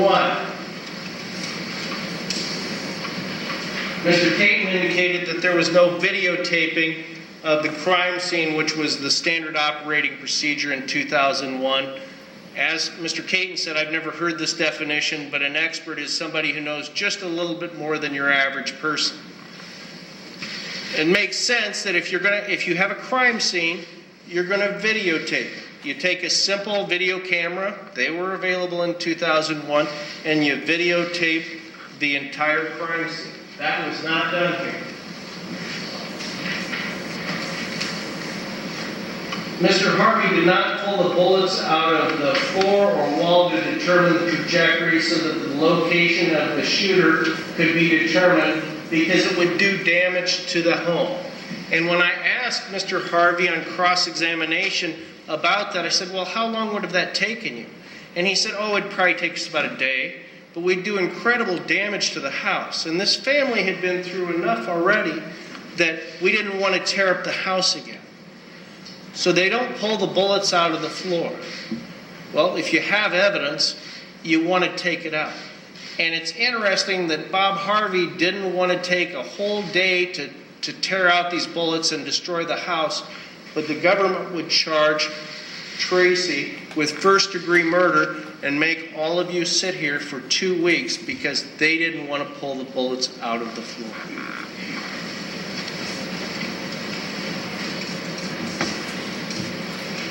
Another issue is this. Mr. Harvey indicated that the only fingerprinting of Dustin Weedy's car was on the passenger side. And when I looked at his notes on that, they didn't even fingerprint the back passenger door.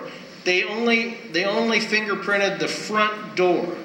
And when I said, now, you had computers in there, and your understanding is they were from the Richter Roberts residence, why didn't you dust the back door?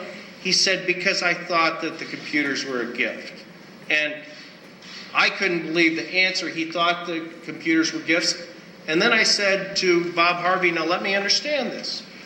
The house has been broken into, and with that, they have taken a computer out of there, and you think it's a gift?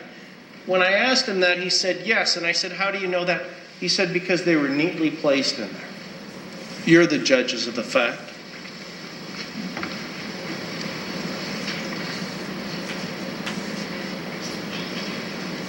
On cross-examination, I asked Bob Harvey about the fingerprinting of the doors. he indicated that they only took dustings out of one of the 5 entrances to the home. No fingernail scrapings of Dustin were taken. No fingernail scrapings of Tracy were taken. No one took Tracy Richter's clothes. And when on cross-examination, I asked Dennis Sesford, who went to the hospital with Tracy, I said, why didn't you do fingernail scrapings? Why didn't you take her clothes? And if you remember, I put up his deposition, but he said at that time something very telling. He said, we didn't do it because we thought it was self-defense. He said, Tracy was the victim in this matter, not Dustin, not as the government would have you believe now. He said Tracy was the victim. He believed it was self-defense. Bob Harvey also indicated, their firearms expert, we'll go through that in a minute, that the trajectory bullets were consistent. He believed it was self-defense. I asked Special Agent Mosier on the stand on cross-examination, I said, did you ever tell anybody, any law enforcement, that you believed it was self-defense? And he said no. When Earl Hardesty got onto the stand, I asked him, did you ever have conversations with Special Agent Mosier? This would have been after January 1st of 2003, because that's when Earl Hardesty became the Sac County Attorney. Earl Hardesty told you that Dan Mosier also believed it was self-defense.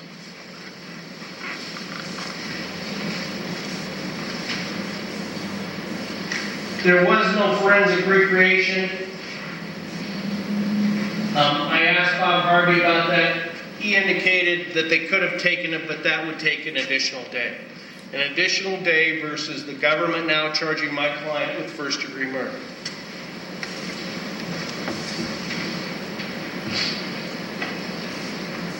You heard both Ron Engler. That's right. Mr. Harvey indicated that Dustin's clothes were not checked for any soot or charring to determine the shooter's distance. You heard Mr. Harvey, Mr. Engler, and Mr. Caton say that if you're within 2 or 3 feet from the shooting, that you're going to have that charring or sooting. That was not established.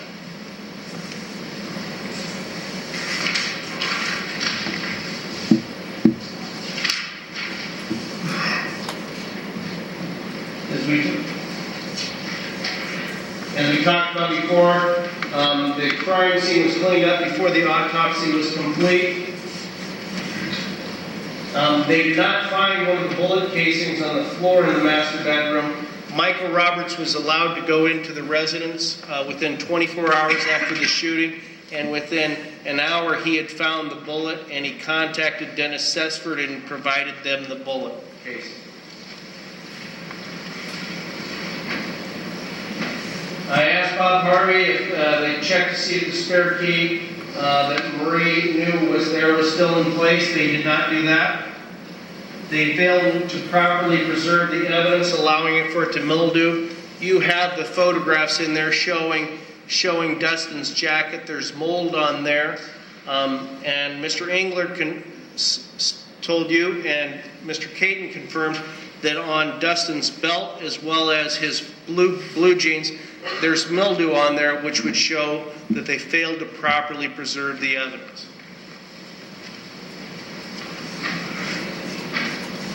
As we talked about earlier, the EMT stepped in the blood.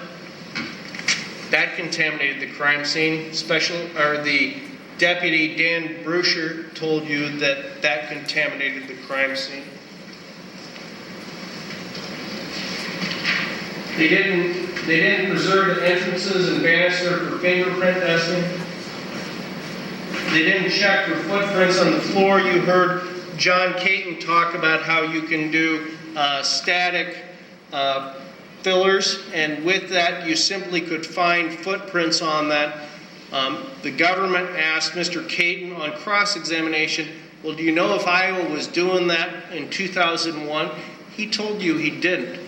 But on redirect, when I asked him when the Kansas City law enforcement began using this static lifter, he indicated back in 1988.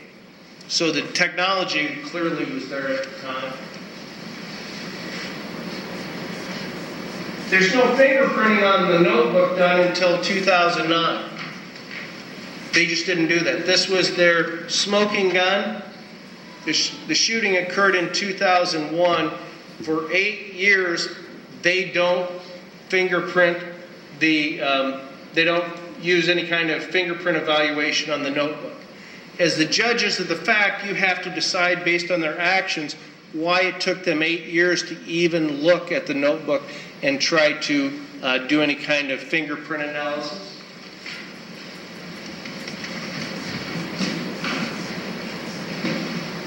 And one of the things that was puzzling was this. The subject in the journal is John Pittman, Tracy's first husband.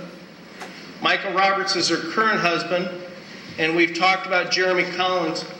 If they did comparison fingerprints for Tracy and they determined that there was not a match, if they had a match, they would tell you. They did no comparison fingerprints to John Pittman III, Michael Roberts, or Jeremy Collins. Why is that? They didn't want to find a second intruder.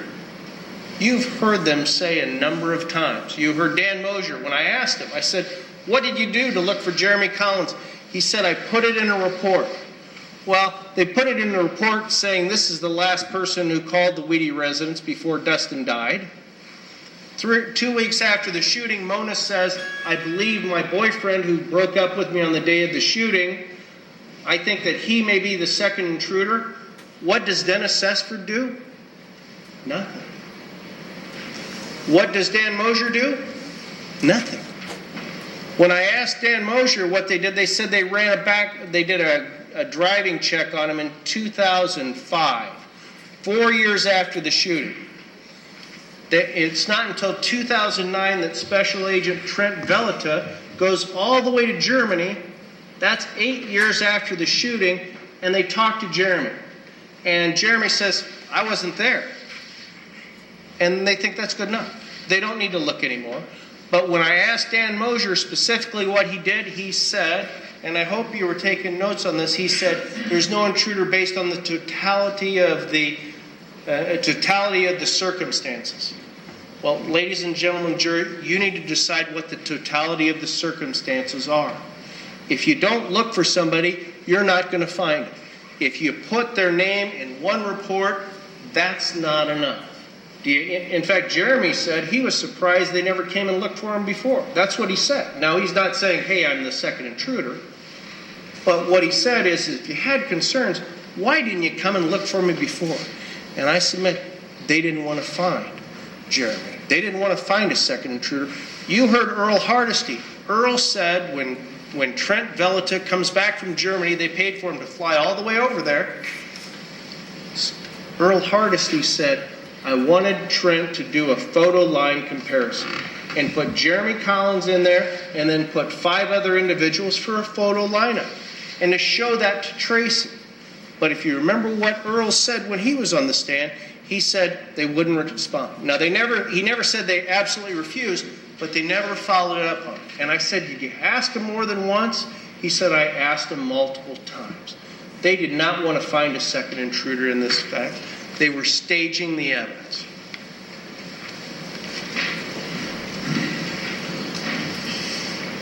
There's no DNA testing until 2009. Their actions evidence that they believed it was self-defense. If they thought there was truly evidence, they wouldn't wait till 2009 to do DNA testing.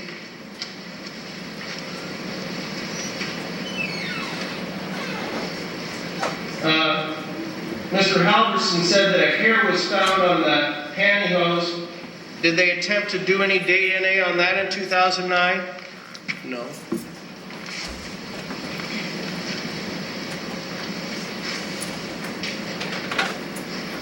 They only tested a small portion of the mouth area of the DNA for the ski mask. When they did the fingerprint analysis in 2009, it was Mr. Chornisky who said that they'd need additional photographs from Tracy to fully exclude her as the person's fingerprints on the journal. Did they get any additional fingerprints? No. She's in jail, they can go take additional fingerprints. They failed to take the handwriting, they failed to take any additional handwriting samples, Tracy. You heard the DCI experts say that they did handwriting analysis on the contents of the journal. They determined it was Dustin Wheaty's handwriting. They think there may have been somebody else's, but it didn't match with the known handwriting samples of Tracy.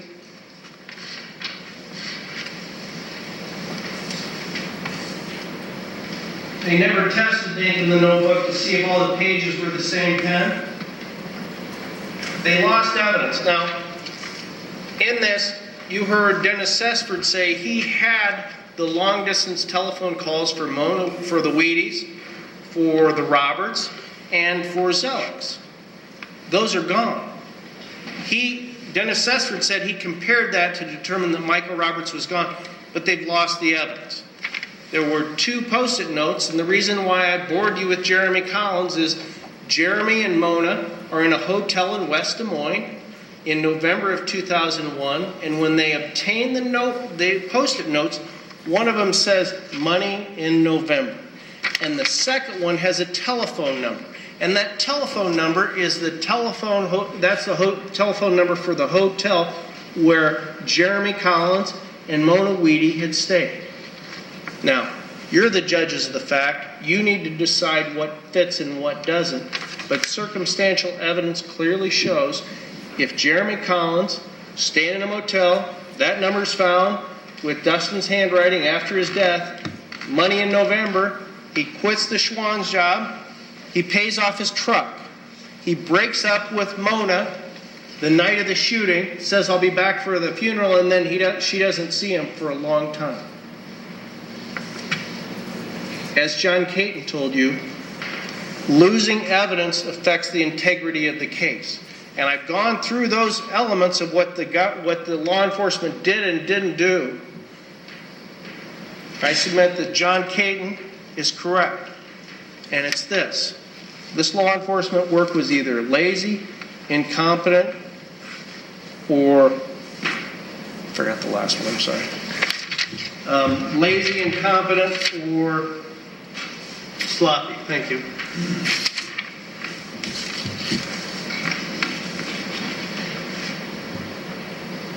They failed to follow up on Jeremy Collins until 2009.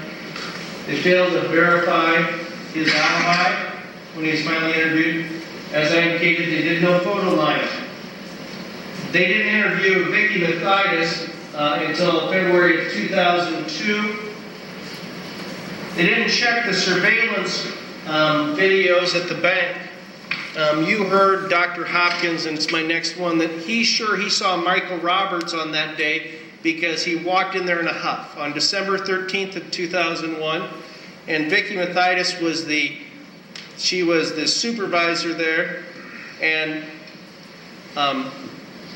Dr. Hopkins remembers that Michael was there, but Dennis Sesford never goes back to get the surveillance tapes to see if Michael was the one they saw. If Michael was there on December 13th of 2001 when he's supposed to be on a business trip, obviously that's an issue the law enforcement should follow. You heard Earl Hardesty say Michael, who's the one who's been taking Dustin paintballing, who's his really only friend, has been doing these paintballs games where they call them home invasions, where they go to abandoned homes, farmhouses, and Bert and then other people were upstairs, and the goal was for Michael and Dustin to go into the house and shoot and kill the people with paintballs in the house. They don't check the surveillance. And you have to ask yourself why.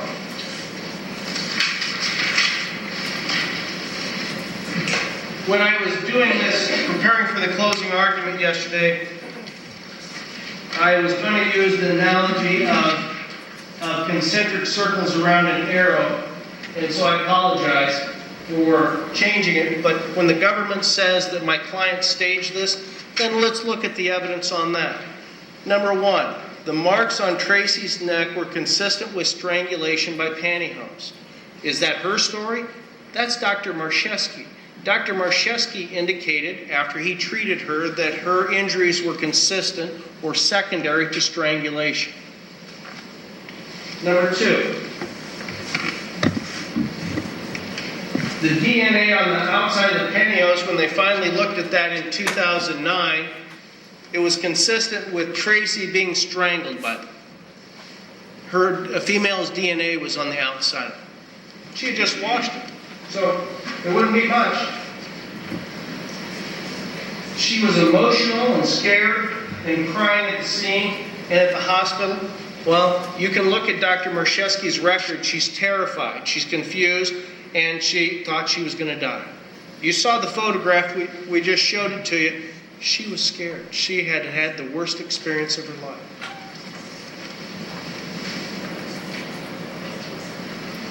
Robert Harvey's report confirms Tracy's account of the events in that he says all of the bullet trajectories are consistent with her statement. You heard Dennis Sesford say that her statement was consistent with the evidence. And you heard Special Agent Mosier, when I cross-examined him regarding his report, all of those law enforcement at the time say this. They say her statements are consistent with the trajectory of the bullets. Mr. Harvey's report is also important because he identifies that Dustin Wheaty's head was up at the time of the final shots. This isn't staged. This is the evidence that's shown.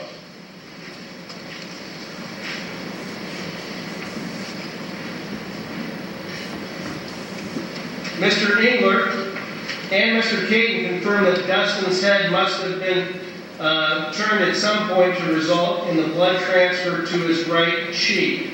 His head had to be off the ground.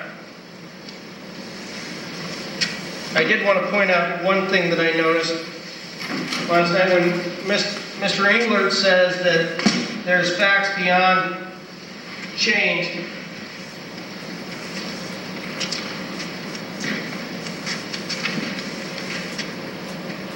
This is the autopsy diagram. It's called a body diagram. Dr. Carroll did this. In this, they indicate that number 4, entry wound, is exit wound 13. Exit wound 13 is on the left shoulder. If you'll look at defendant's exhibit ZZ3, there is no entry wound on the left shoulder.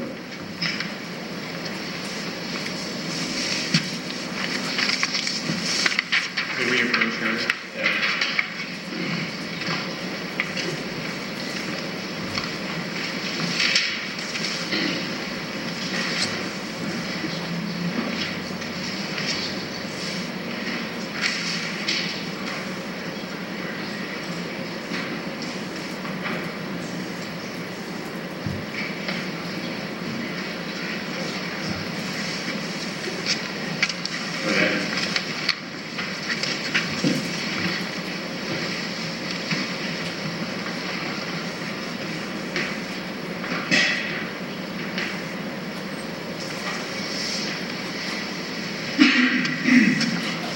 And my point in that, before there was sidebar, was this.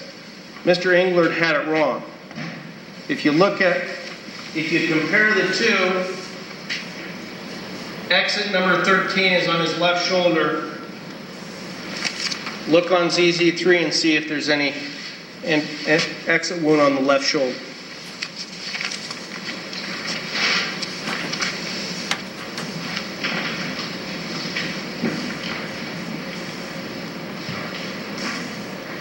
There were 3 .40 caliber bullet casings that were found near the bedroom door, according to Robert Harvey's report. A .357 .38 caliber casing remains in the chamber. Carroll cannot confirm, and that's Dr. Carroll, he can't confirm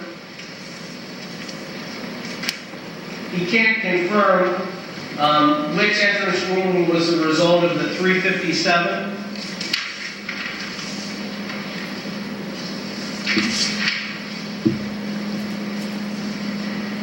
The trajectories found by Caton and Engler and Harvey confirm that Tracy was shooting from the southeast corner of the master bedroom.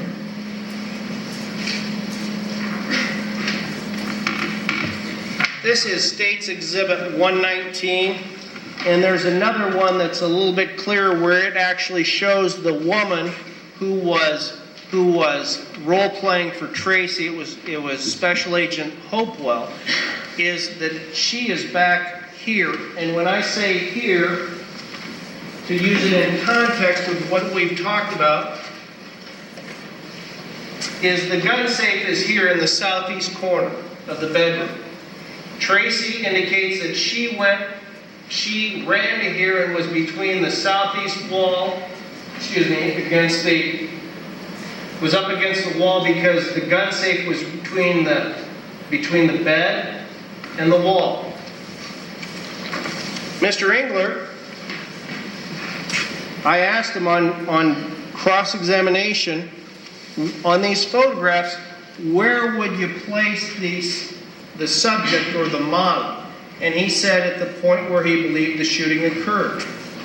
This is the same area that we've been talking about, and the bullets match up.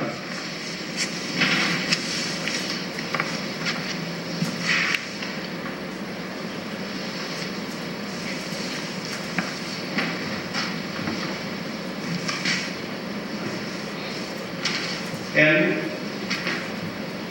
Mr. Engler's trajectory photos and John Caton's statements indicate that Tracy was not standing at the time the shooting occurred. If you look at the photographs, they determined that she had to be kneeling by the bed. I'm not going to aim this at you, I promise. But if you look,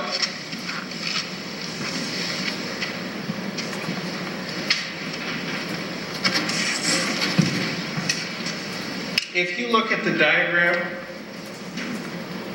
bullet number 8, entry wound number 8 is at an upward angle, and it's right by the belt line. You have entry number 9 right by the belt line. They're up in an upper direction. Now, my recollection of Mr. Carroll's testimony is that he could say clearly that number 8, entry wound number 8 was at an upward angle. Entry number 9, he said, I'm not sure if that was an upper angle, but you can see that if Tracy is down like this, and she's brought the gun up, his head was off the ground at the time of the shooting. Both Dr. Caton as well as Dr. Engler, or Mr. Caton and Mr. Engler, clearly state that the bullet exit wounds, and these would be the exit wounds here, were not shored. The only one that was shored would be number 1. Now, the government wants to talk about staged evidence. Here's additional evidence, and this is Defendant's Exhibit E, and this is Dustin. The other thing that both Mr. Engler and Mr. Caton agree to is this. They know that Dustin's head was off the ground at the time of the shooting because, and I know this is gruesome, but he had a right blood transfer on the side of his face. And why that's important is this. A transfer like that would mean that there has to be some injuries or there wouldn't be blood. And in this one, the blood transfer is on the right side.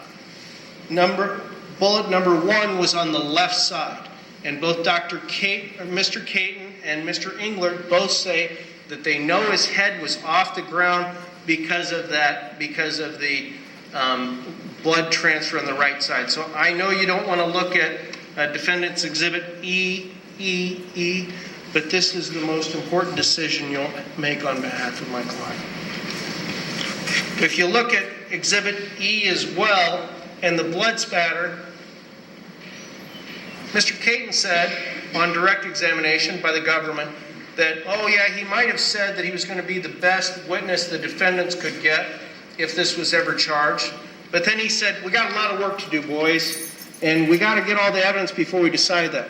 You heard Earl Hardesty say that that statement by Rod Englert was not made until after all of the trajectory lines and the blood spatter evidence was complete.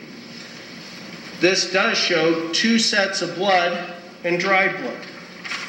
And here's why that's consistent.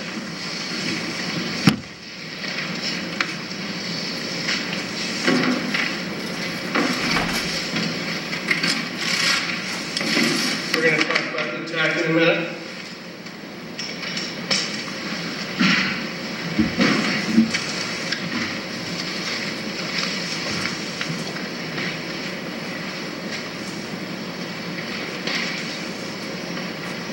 Tracy indicates in the trajectory of the initial bullets show that they're from about here. The safe is right by where the room in the defendant's door narrows, and she's shooting in this direction. You can look at the trajectory lines and where the bullets are.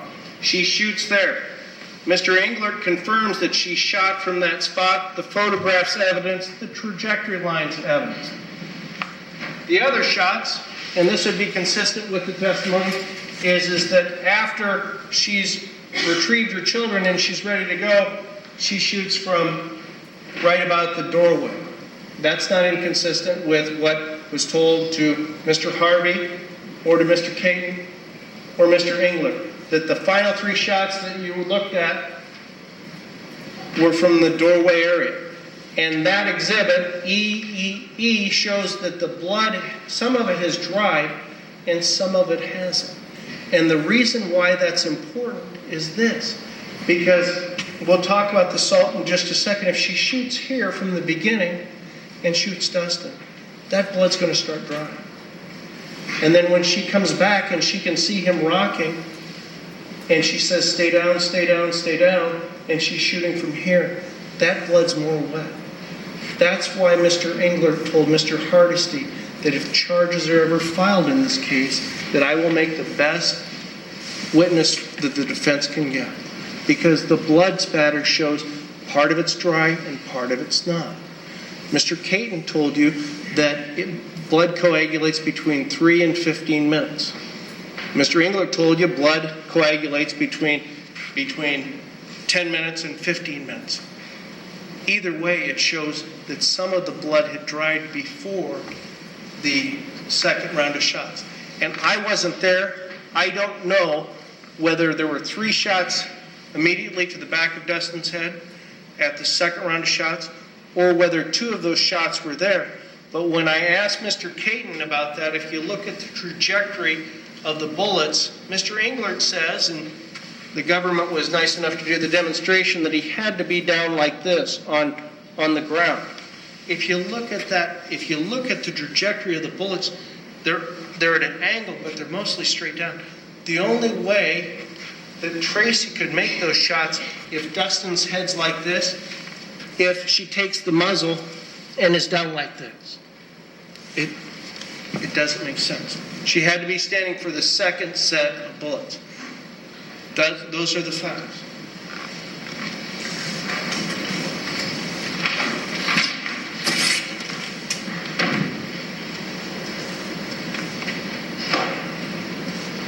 I want to talk about the assault. Tracy's excited to see her husband come home. The house sort of spooks her out. Bert told you that he was scared of the dark. For a 20-year-old man to come up here and tell you that he's scared of the dark at 11, I can only imagine how he felt and how Tracy felt when this assault occurred. She was making dinner for her husband. She was giving her daughter a bath. She hears the people come up the steps. She thinks it's her husband. She's excited to see him. She looks over the banister and she sees a man approximately 6 feet tall, maybe 10, 11, 5'10", 5'11". She's not measuring him at the time, but she looks at him and she knows he's there for trouble. She didn't invite him in. She sees him and she takes off in terror. And she runs down the hall as fast as she can with her daughter, May, in her hands. And she throws May into the room, and she's going into the room, and all of a sudden they grab her hair and they're pulling her out. What does she do? She closes the door as she's being pulled out, and she tells Bert, she says to Bert, she says, stay in here, don't come out. And she's fighting with 2 intruders, and they take the pantyhose and they start restraining her. And Bert told you he was going down the hall. At first he thought it was a joke, but when he can hear the gasping and then he doesn't hear his mom, he knows this isn't a joke. And what does Bert do? Bert looks for anything he can find in the house. And he finds a bat, well, anything he can find in his room.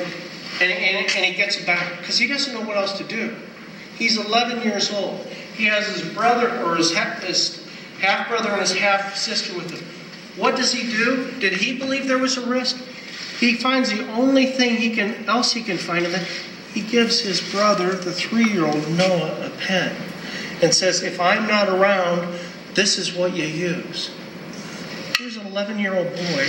He's grabbing his bat, and he's giving his brother the pen because he knows that those intruders are going to come in.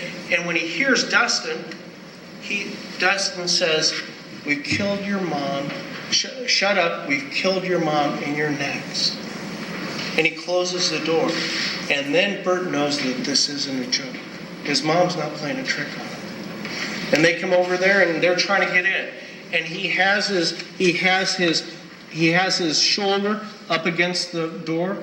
I don't know which one. I don't think it matters. He just knew that sooner or later those guys were going to get out.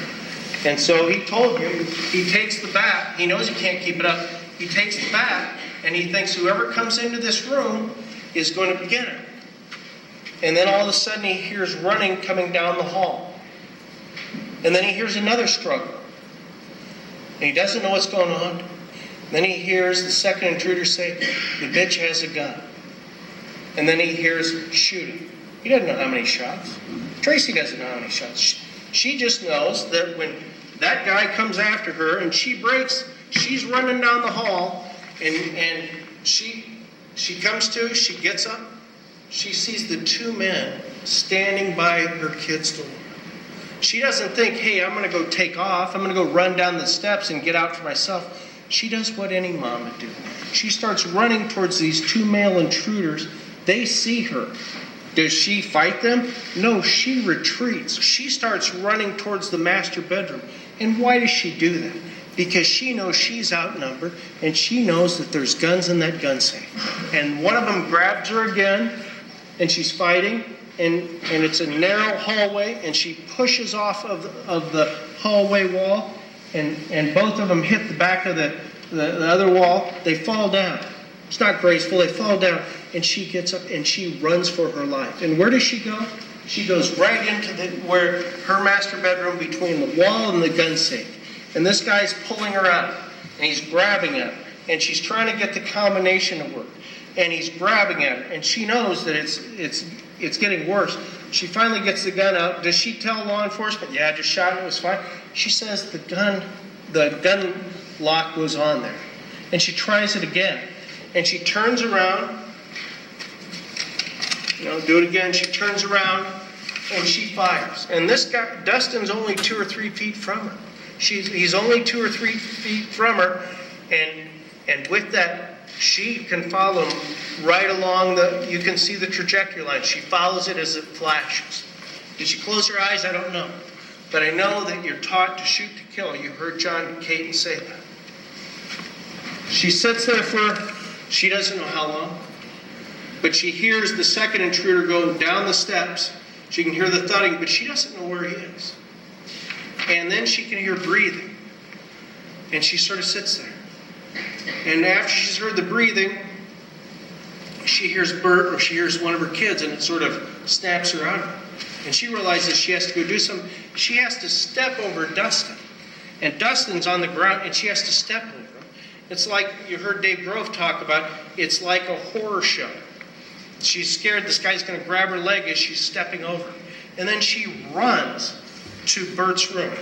And Bert testified that he's not holding the bat like an axe.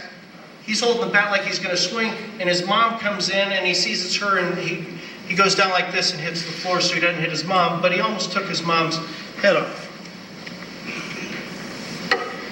And Bert's relieved. You heard him talk about that. He thought his mom was dead.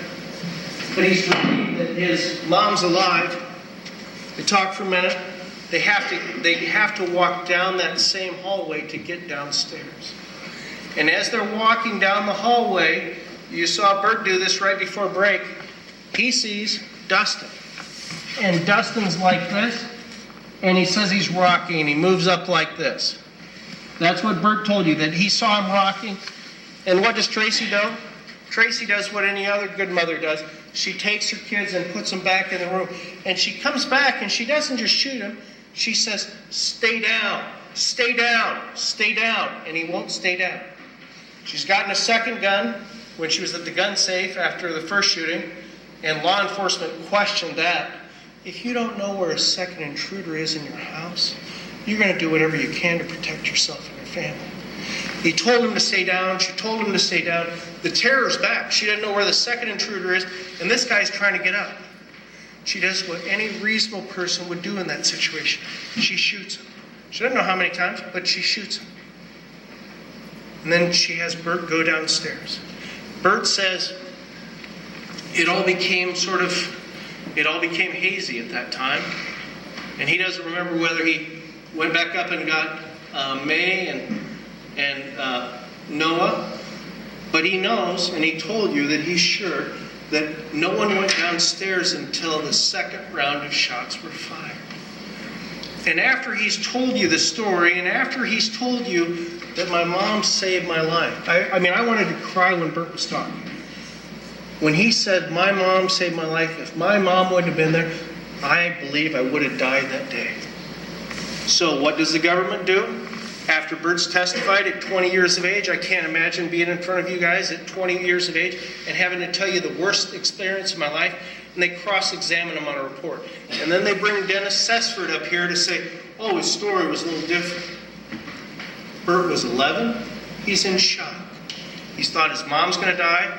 Dustin said in another part of that conversation that they killed his dad, which they meant Michael Roberts. This kid was scared to death. But instead of saying, congratulations, you did the best thing anybody could do. For 9 years, they do absolutely nothing. Then there's a change of administration, and in that situation, then all of a sudden, they're filing first-degree murder charges. And they're telling you that it's staged. Well, that's why you have a jury. Because you are the people who decide whether the government can prove their case or not. You're the ones who decide whether Tracy staged this or whether the government's staging evidence. And they tried. They did the latent fingerprints. They did the forensic recreation. They did the writing samples. They did the palm print on the notebook. And guess what? None of them match up to Tracy. So what do? They come up here on Wednesday when the jury's picked and says, here's a journal, this proves it. They have absolutely no proof. Not one single bit of proof establishes what the government alleges. They have a notebook that was in Dustin's car. I asked you, and I'm not going to go through these facts again, I promise you've been very patient.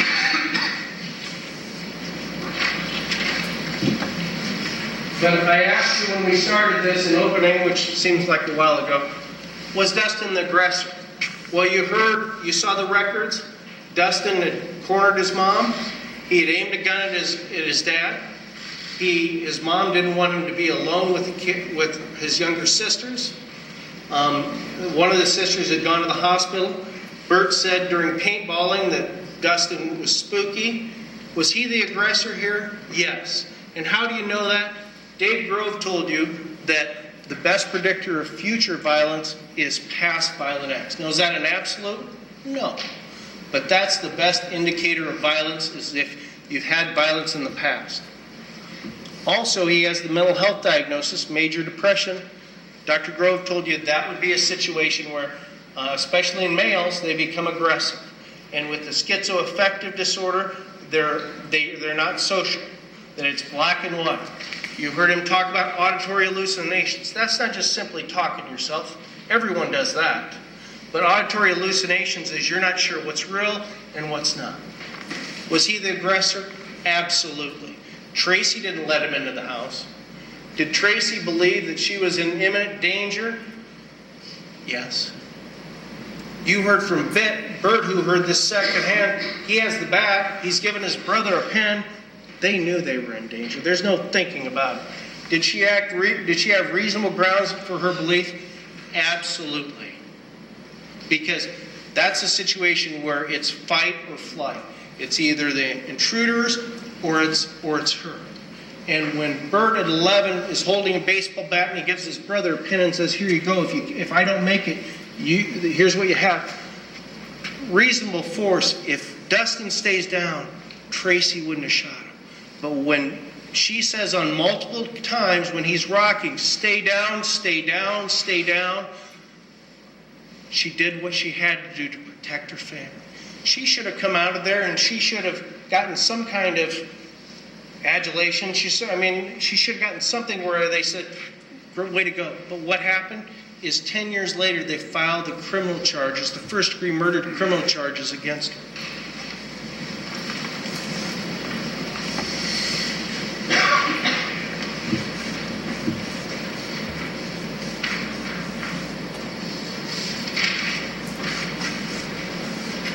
I'm going to go through all these, but we talked about that earlier. Reasonable doubt is what fairly and actually arises from the evidence or Lack of evidence. I've tried. The defendant was in her home which she was legally occupying, and as such, she was not required to retreat or leave her position, and she could repel Force with reasonable force, including deadly force. A person's home is their castle. Somebody invades that, you don't have to retreat, but you have to use reasonable force. She didn't get the gun in the initial part. She had to be strangled, and they had to be threatening her kids until she finally went and got the gun. She didn't have to retreat in her own home. I would ask you on the verdict form this. You have to decide 3 issues. Yeah.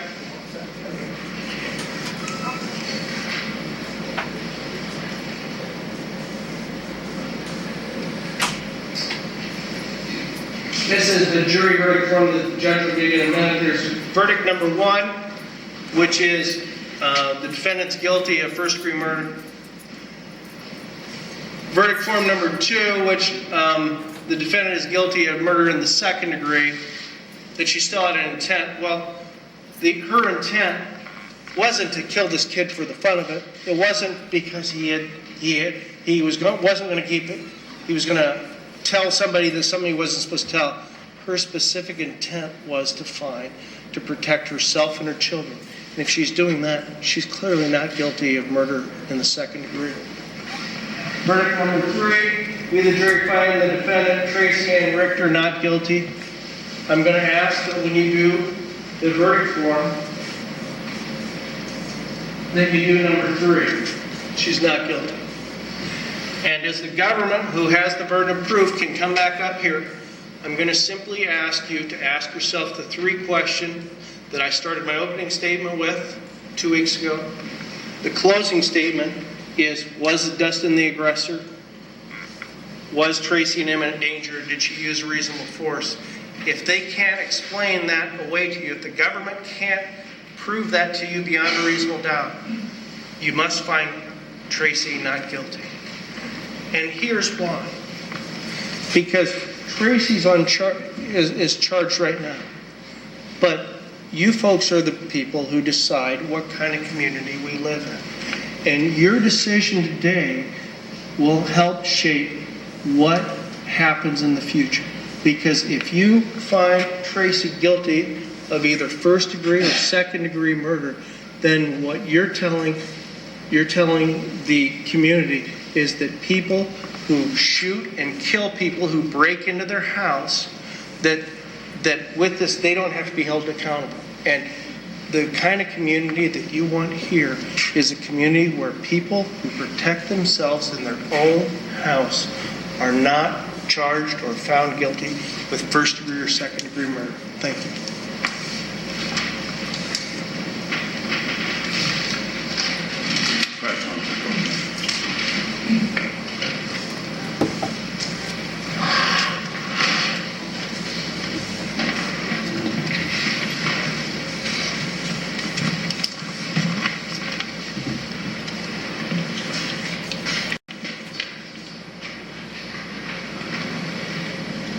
Ladies and gentlemen, I think we'll take about a 10-minute recess at this time. Please, of course, remember the admonition that I read to you at the beginning of the trial. We'll get you back here very promptly.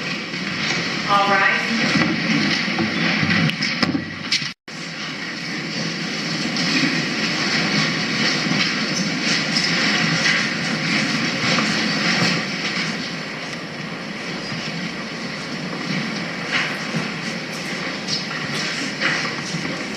Court is ready to meet. Please be seated.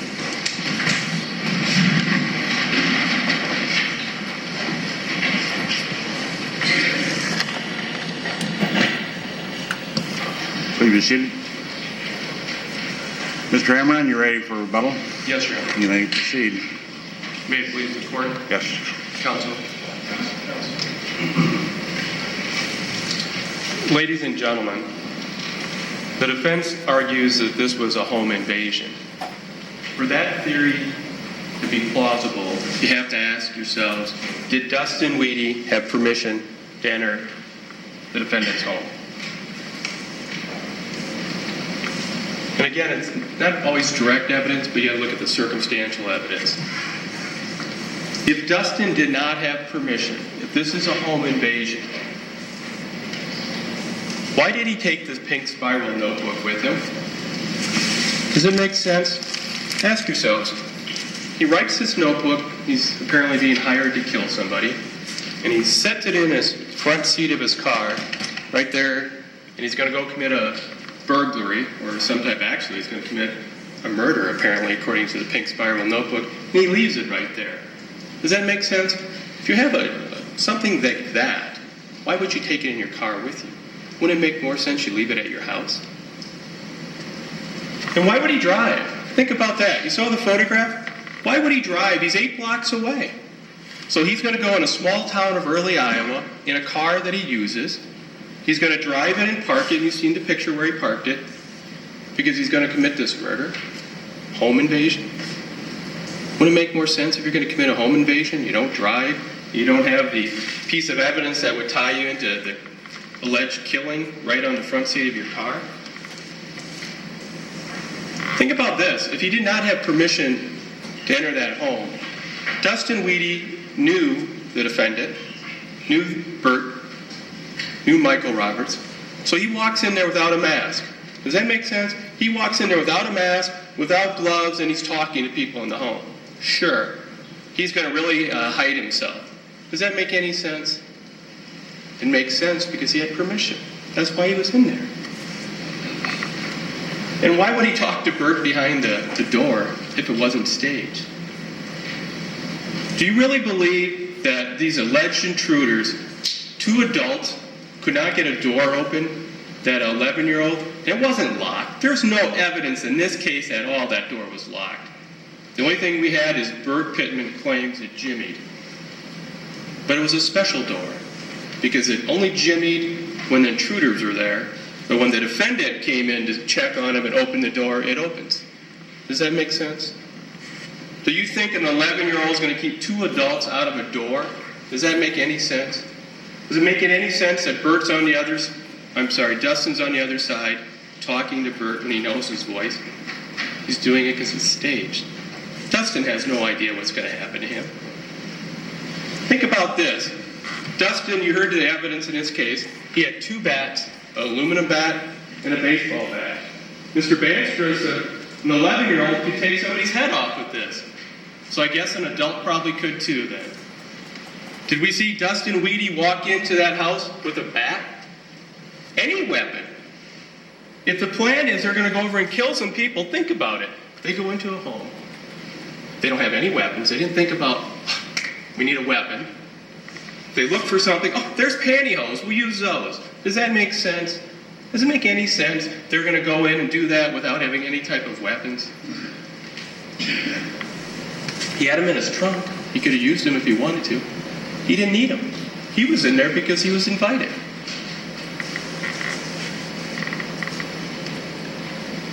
Why did Dustin need any money? Why is he committing this? He didn't need money. He's getting SSI. He's getting about $300 a month.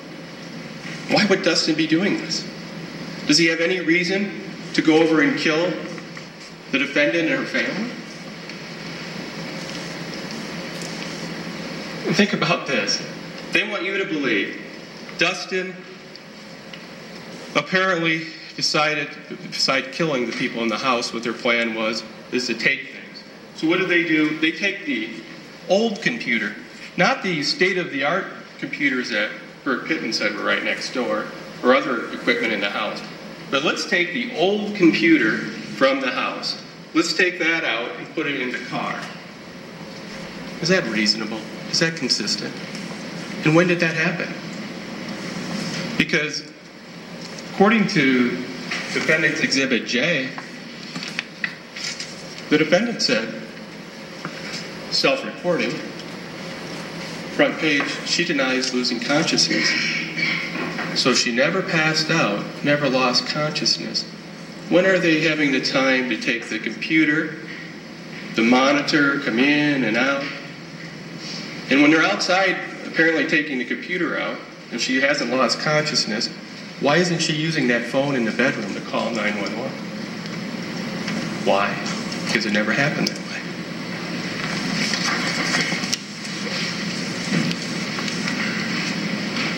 No signs of forced entry. And use your common sense. This evidence in this case is the defendant's house was always locked. So how did Dustin get in? How did he get in the house that day? Oh, this must have been the day that they left the door unlocked. And he must have just known that he didn't need any weapon or anything to break in the house. He just was going to try the door and it just opened. Does that make sense? Why? Because Dustin had permission to enter the home. This isn't a home invasion. Other people. The inference, let's look at the other people that, well, Dr. Pittman. Dr. Pittman took the stand. I want you to believe this. They want you to believe Dustin's behind this. It's his handwriting. It's Dr. Pittman. And that's who hired him.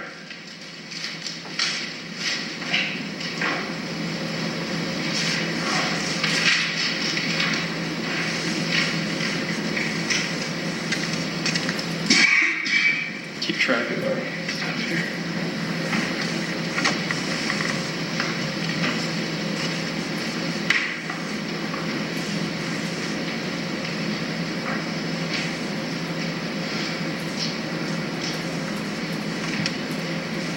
And you'll get to read it back there, and you'll see some of this. There's a reference to Dr. Pittman. He's the guy that apparently has hired Dustin Weedy. Okay, ask yourselves this, ladies and gentlemen. Does this make any sense? We have a doctor who's from Virginia, who's a plastic surgeon, is going to hire somebody from Early that is in special education classes to be his hitman. Does it make any sense? It doesn't make any sense, because why would he? He wants his son. He doesn't want his son dead. He's trying to get custody. It makes no sense because it never happened that way.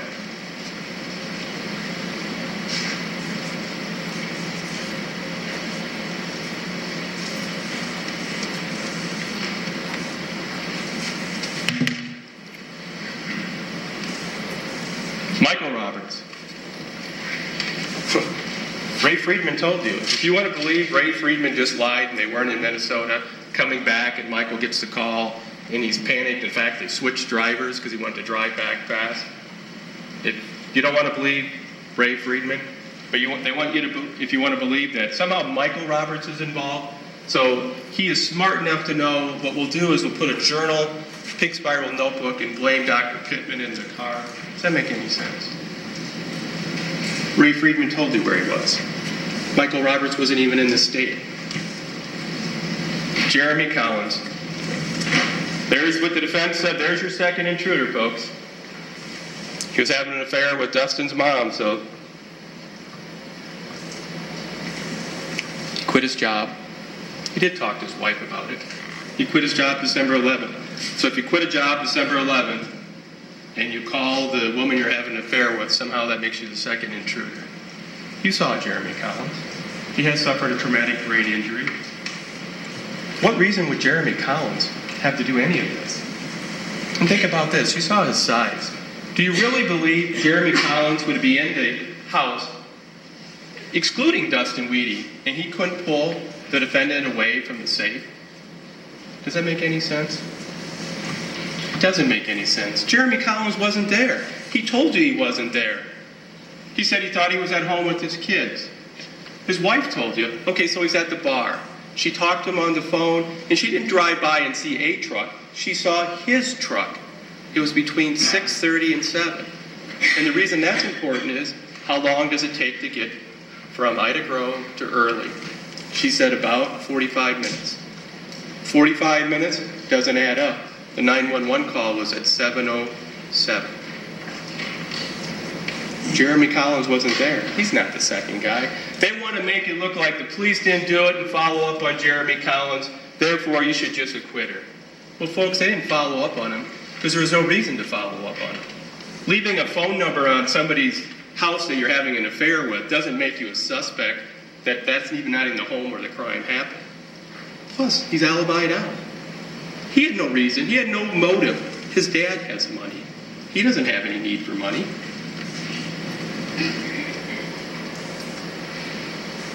No second intruder. And you know that, you can look at this. You know why there's not a second intruder?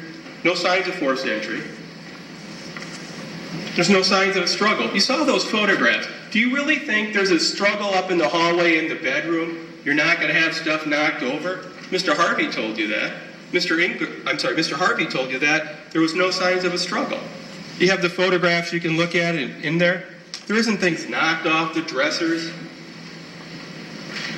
Why wouldn't you if this elaborate fight took place? No signs of ransacking. If they're there to commit burglary or do other things to kill people and take a computer, how come they haven't ransacked the house? There was evidence that there was valuables there. Mr. Banster said the state or the crime scene team did limited fingerprinting. The state would disagree with that. Mr. Harvey told you they fingerprinted 13 areas. They did dust the railing, the corner post. They did dust the dresser. There was 2 dressers or drawers where you just pulled out a little bit. They dusted those. They weren't able to find anything. And the reason is, as Mr. Zarnicki told you, just because you touch something doesn't mean you leave a print behind. But they did check 13 areas. They checked the areas that were logical to check at that time. The DNA, Mr. Banster said, well, shows she was being choked because her DNA's on it. Really? How about if these are your pantyhose? Maybe your DNA is going to be on it because you've touched them before. Also, think about this. If she was strangled, as they want you to believe, perpetrator had the elbows in the back, as they want you to believe, and holding back, is there any male DNA on these pantyhose? No. Why wouldn't there be male DNA on the pantyhose if they were using them to strangle Miss Richter like she claims? Because it never happened that way. There's no footprints. There is no evidence that there was ever a second intruder in that house, except Bert Pittman telling you and the defendant telling law enforcement. How about the lack of injuries on the defendant? And you have the photographs. She had a couple cuts, small cuts on her hand. And Dr. Marcheski said, you can't say they're defensive wounds. Any trauma could have caused them. I think on her left arm she had a small bruise.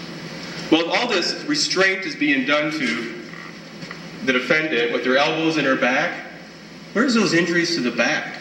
No bruising. Remember, Dr. Marcheski said, no scratches. And wouldn't you think that if somebody's being strangled, what would you do? Common sense. If you're being strangled, you'd grab, you'd try to pull back. And you're telling me there wouldn't be any scratch marks, any bruising on the neck? That doesn't make sense because she wasn't being strangled. Credibility. You can consider the evidence using your observations, common sense. And don't forget to do that. Try to reconcile any conflicts. If you cannot, accept the evidence you find more believable. You may believe all, part, or none of any witness testimony, and you'll get the instruction on this. You'll also get the instruction that talks about the factors you can consider. Whether the testimony is reasonable and consistent with other evidence you believe, whether a witness has made inconsistent statements, the witness' memory and knowledge of the facts, the witness' interest in the trial, their motive, candor, bias, and prejudice. Let's start with the witness' memory and knowledge of the facts. Mr. Banstra now is saying the state was being mean to poor Bert Pittman, cross-examining what happened on December 13th. Well, folks, do you think your memory is going to be better 10 years later than it would have been the day of it happened? And if all these things happen as seeing Dustin's face, hearing his mom being choked, why wouldn't he tell Lieutenant Sessford that? Why does it come up and he's saying it now? What's Bert Pittman's bias? And he claims that he's in shock. There wasn't any evidence. Mr. Banstra said they both were treated at the hospital. There wasn't any evidence in this case that Bert Pittman was ever treated at the hospital. He was there, he was interviewed. He's the one that claims he was in shock, but he remembered other details when he talked to Lieutenant Sessford about this alleged attack. Why doesn't he remember the details that he tells you 10 years later? Because he's biased. It's his mom. These would have been details that make sense. You would have told Lieutenant Sessford at the time. Claimed he's in shock, but he still remembers other details. Bert, remember what he told you? He said it was actually early morning hours. My grandfather had to come in and pull me out of the interview. The interview was around 8 o'clock. This was just a little bit different. And it was never interrupted. What's his bias?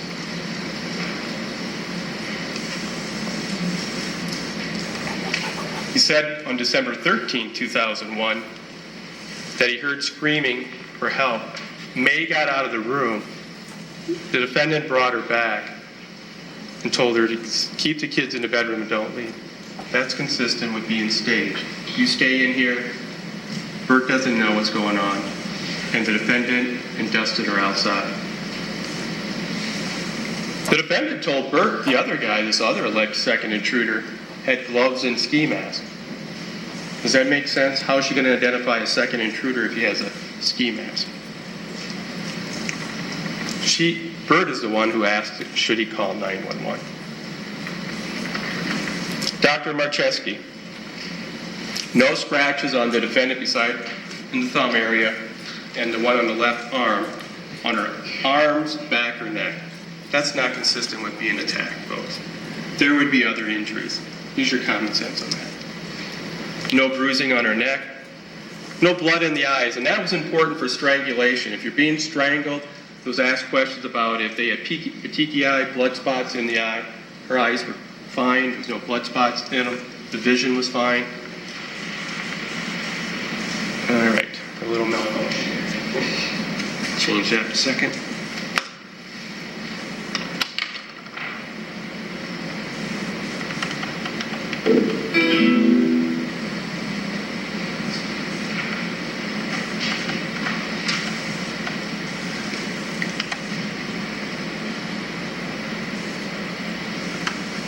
Okay.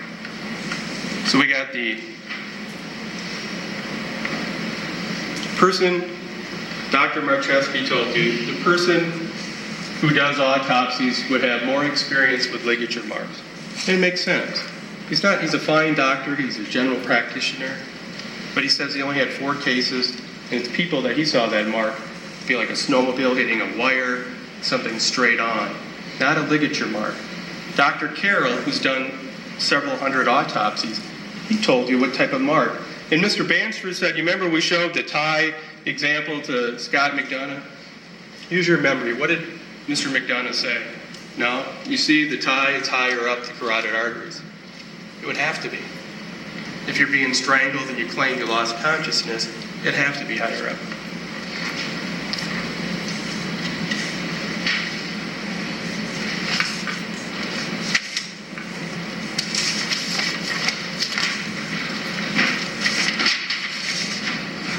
Mr. Banster asked you about Mary Higgins.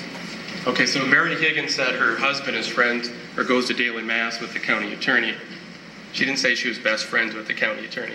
But if you want to believe Mary Higgins, who was actually good friends with the defendant, all of a sudden just came in here and made it up, that's your job to assess the credibility. You saw her on the stand. You saw her when she was asked about that.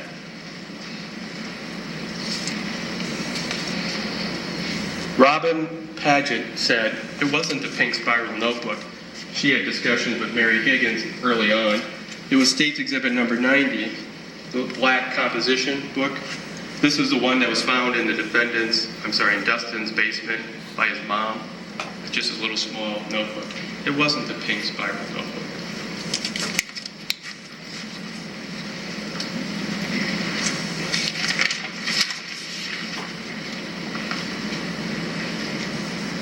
Mr. Banster said when the defendant saw Marie coming to the door, now we're on December 13th, she shooed Dustin out the door. If that's true, she must be a real slow walker to get from the front house to the side door. Because you heard what Marie told you. She waited and waited and waited. She waited long enough finally to get the spare key.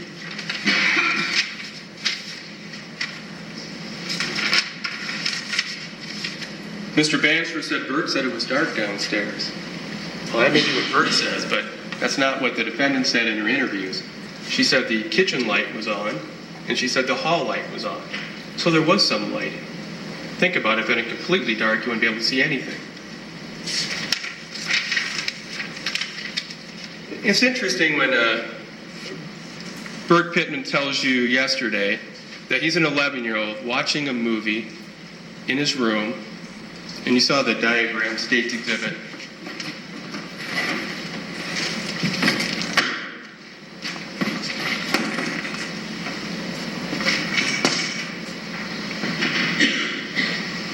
State's Exhibit 1, this is Bert's room. And then this is the defendant's, or I guess the bathroom's actually down here. So it's an old house, so apparently when you're watching TV as a kid, as an 11-year-old, you're going to hear water running down in this area. Does that make sense? And why do they want to hear water running? Because they want to sell the story that this is a home invasion.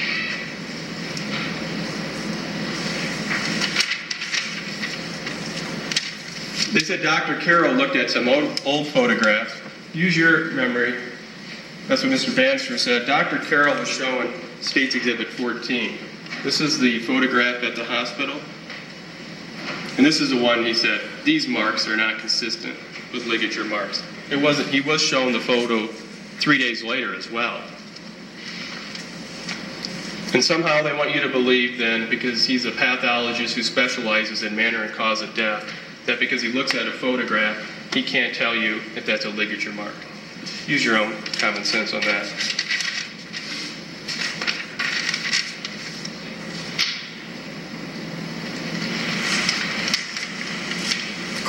The police work in this case. The defense went through a litany of things that could have been done. And there could have been things done. There's no doubt there could have been other things done initially. But this test is not, if something wasn't done, that means somebody gets to be acquitted. The test is, did the state prove it with what was done? And although DNA wasn't done right away, it was done later. And they found DNA on the items there. As Mr. Halverson told you, DNA doesn't just jump away as long as it's kept in a proper environment. They found Dustin's blood on his clothing, so that makes sense. They checked the notebook. Although it was later, they checked it for fingerprints. But it's interesting, all that stuff a lot of that was done when Mr. Englert got involved. Mr. Englert, who was contacted by Trent Valletta of the DCI. Now they had Mr. Hardesty, the former county attorney, tell you of all the things he criticized law enforcement for. Where does the buck stop, folks? He could ask for the prints to be done. He claims in the pink spiral notebook the local law enforcement dusted it. No way. Crime scene collected it. They took it with them. They processed the scene. Bob Harvey told you that. Mr. Hardesty could have had all these things done if he wanted to. It was only when Mr. Englert got involved. And Mr. Hardesty lost the election to Mr. Smith. Do you think there may be some hard feelings there? And now wants to come in and criticize law enforcement?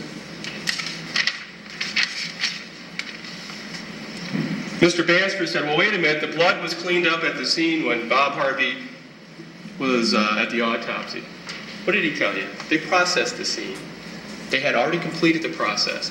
They didn't need the blood there anymore. He went to the autopsy. After it was cleaned up, he came back. They had him look to see what the floor would look like without the blood there. It's not like they cleaned it up before they even processed the scene.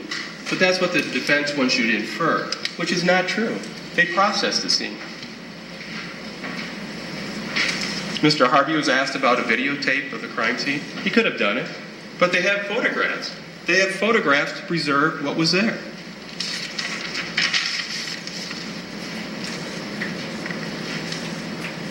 Mr. Hardesty was saying, well, he was still trying to be concerned about figuring out who fired what guns.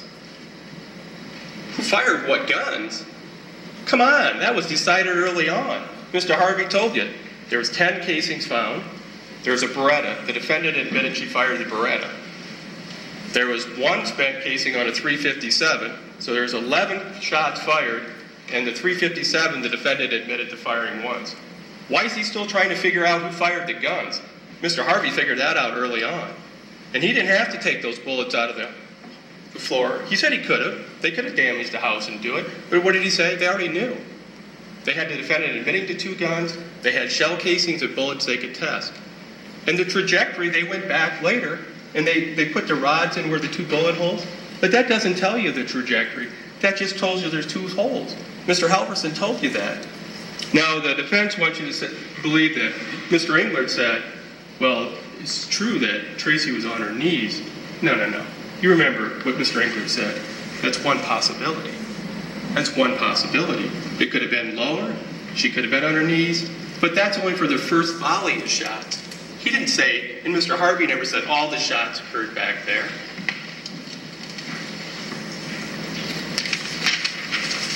Fingernail scrapings of Dustin Weedy. What would that have shown, folks? Dustin was at the house? I think we determined that. See, it's one of those things. Oh, the police could have done it. What is it going to show? He's there. We know that. That's where his body was found.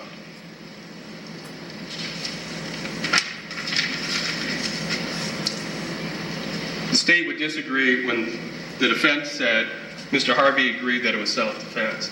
You have to use your own recollection. The state's recollection, Mr. Harvey never said this case was self-defense. He said early on, the location of the shots, these shots in that corner were consistent.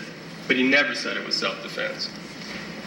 And now they want you to believe Mr. Hardesty, who loses an election, who hadn't done anything as far as other things that could have been done over Special Agent Mosier. As far as Mr. Mosier saying, he told you he was concerned on December 17th when the defendant wouldn't even do the composite.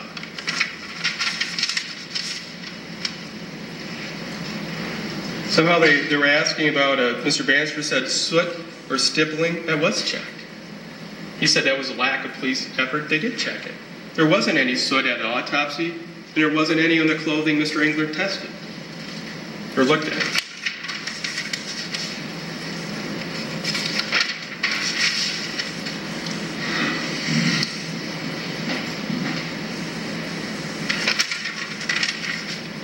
Let's talk about fingerprints, and we talked about that before. It doesn't mean because somebody's print is not on the gun, somebody didn't touch the gun. Sometimes prints aren't left, there's various reasons. They want you to believe about the 2 Post-it notes. Somehow the law enforcement intentionally got rid of these. They knew the content. It had to do with the money and a phone number. They told them that. So why would they try to? It makes no sense. Ask yourselves. And the cell phone records, Lieutenant Sessford testified about them. If they're for the state, why would he? It makes no sense why they would lose them intentionally.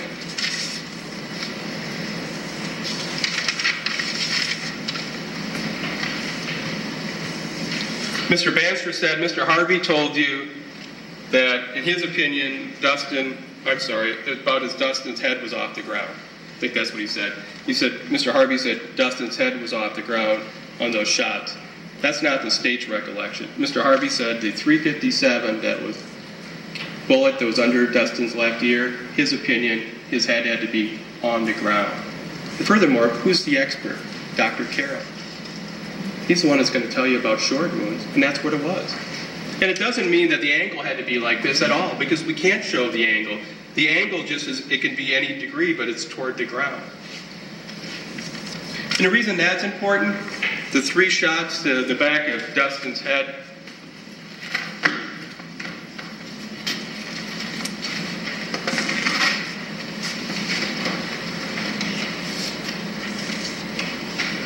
Mr. State's Exhibit 81, Mr. Bannister said this is a short wound, and these 2 are not. Well, first of all, these all 3 are entrance wounds, so there wouldn't be any short wound there to start with. But the fact is, this is the wound that Dr. Carroll said was on Dustin's left ear, which you have a photograph of. And that'd be, again, State's Exhibit 83.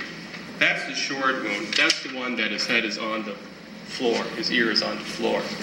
The other 2, as Mr. Inkler told you, they asked, well, how come they're not short wounds? He could be going down, as he demonstrated with Mr. Smith, shot number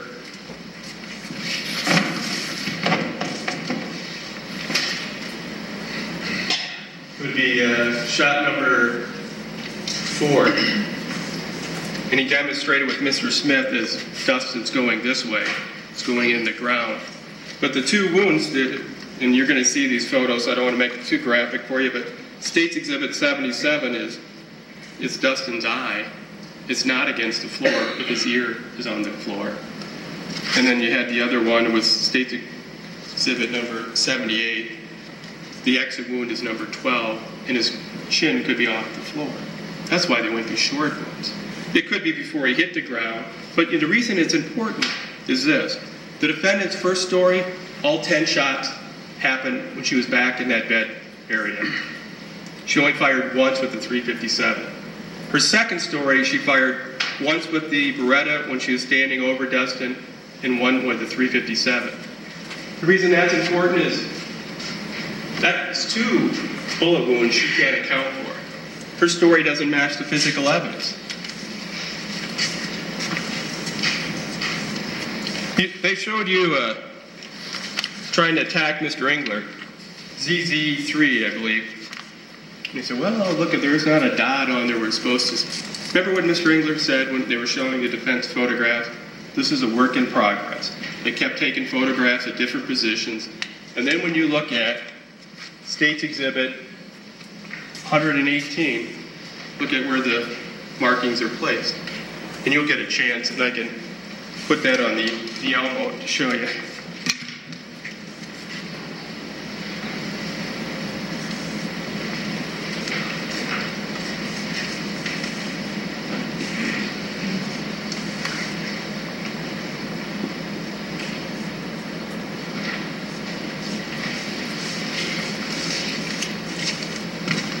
It's hard to see with the glare, but you'll see the different markings, the red and blue dots on them. And that's what he was trying to explain is the initial photographs are working through different scenarios. So the defense exhibits, when they offer in these different exhibits, when you look at them, keep that in mind. Mr. Engler told you this was a work in progress.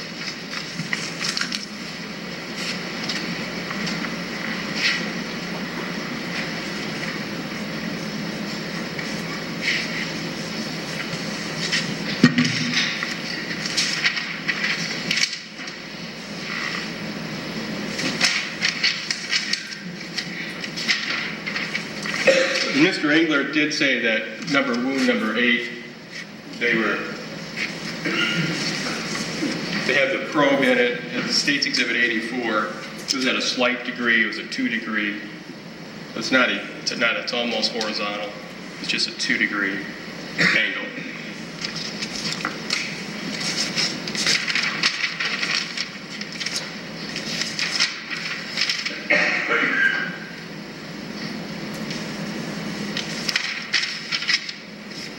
The defendant said that Dustin was, put this back on the defendant's story was Dustin was rocking and she kept telling him to stay down, stay down. She said that to both officers during each interview. State's Exhibit 65.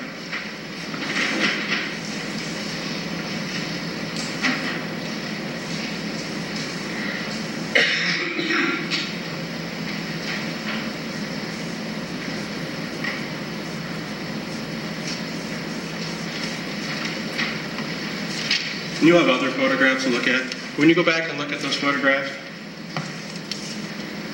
does it make any sense to you folks?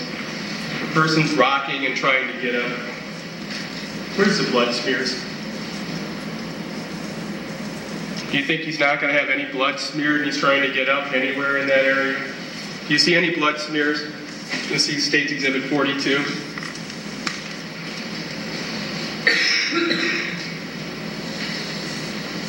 When you go back and look at those, you don't see any blood smears. They're trying to do this little, on their defendant's exhibit, I forget the lettering, but the little transfer on his cheek. Mr. Engler told you about that. Could have been when he's turning his head on his coat from the blood. They wanted to make it look like, oh, that means he was rocking. If he's rocking, folks, trying to get up, you see any blood on his hand there? You see any smear marks at all there? Is that consistent with common sense?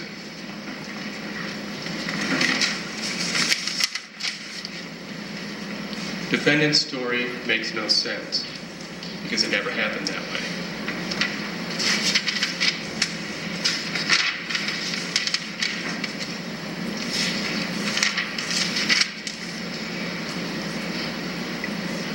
Dr. Grove, their psychologist, apparently because Dustin had 5 incidents, one with a BB gun because his dad was going to take his dog, one was tripping his sister, one was punching a hole.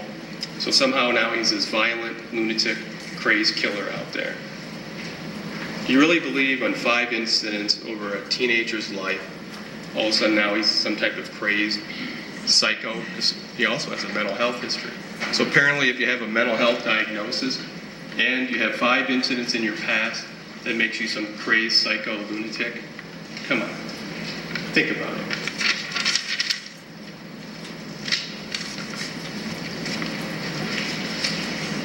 Back on the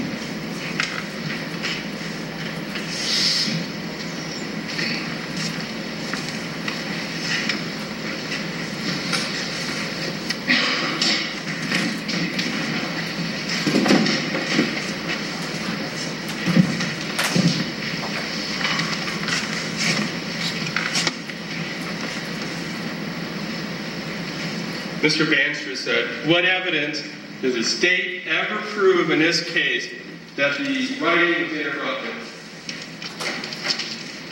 At least the state should connect the dots. All right, let's connect the dots.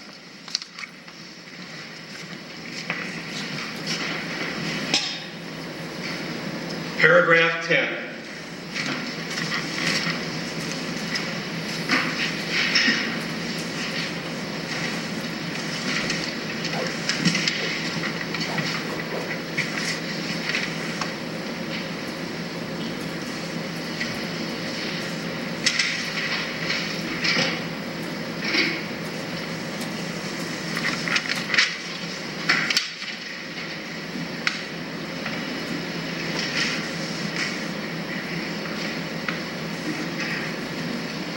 That's where it ends, folks. When you go back and you look at this so-called journal, you ask yourself, does this seem like a logical place to end? Interesting about that journal, they want to call it the journal. The front page is the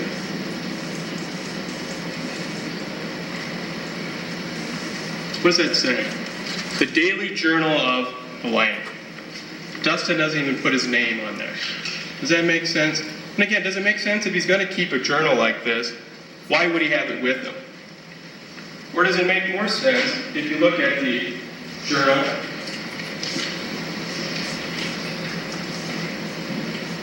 Talking about going back to the writing, it was interrupted.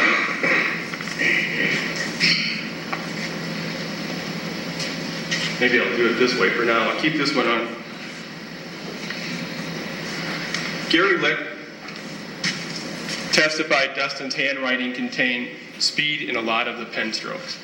So for all these pages except the one with the numbers on, he told me there was speed in the pen strokes. Connecting dots.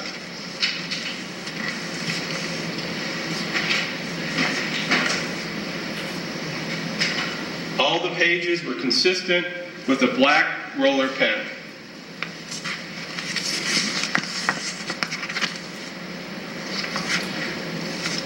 State's Exhibit 37. All the writing except that page with numbers, that was a felt pen.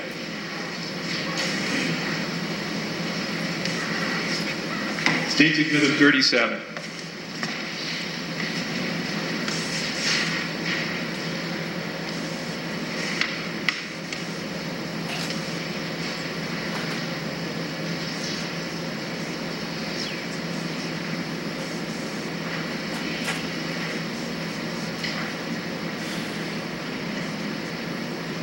Hard to see. Can you take it back there? There's an object in his pocket. In an autopsy, they collected what Dustin had his possessions. State's Exhibit 82.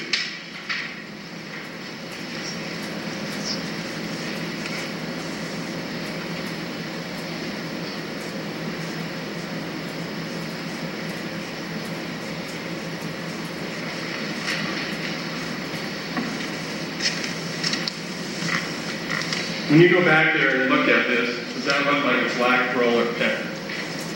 It was done with speed, he was interrupted, he had the pen, the pink spiral notebook was already there.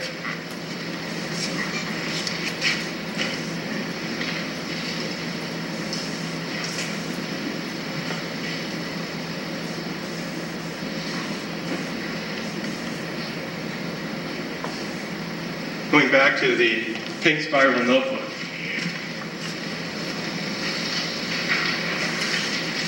when you look at this, folks, going back to the page that starts with the writing, first paragraph,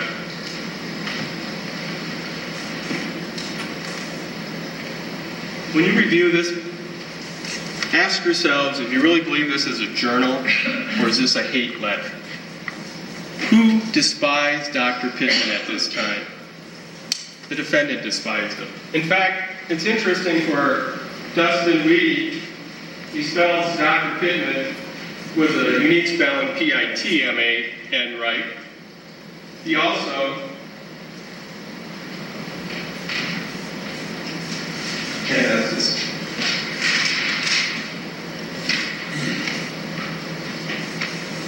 Turning over to paragraph 6.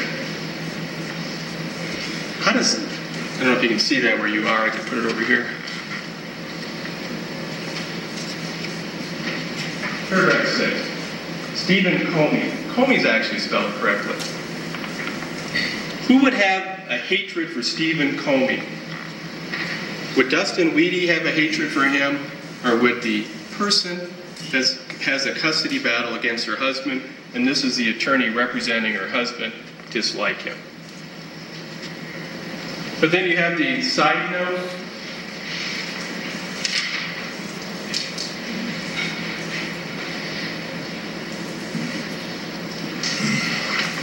At the bottom.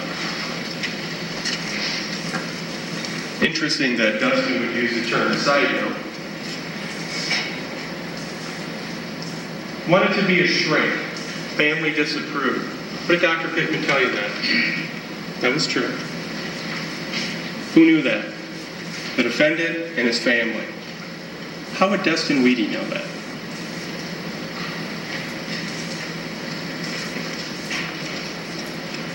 His father was a surgeon of sorts.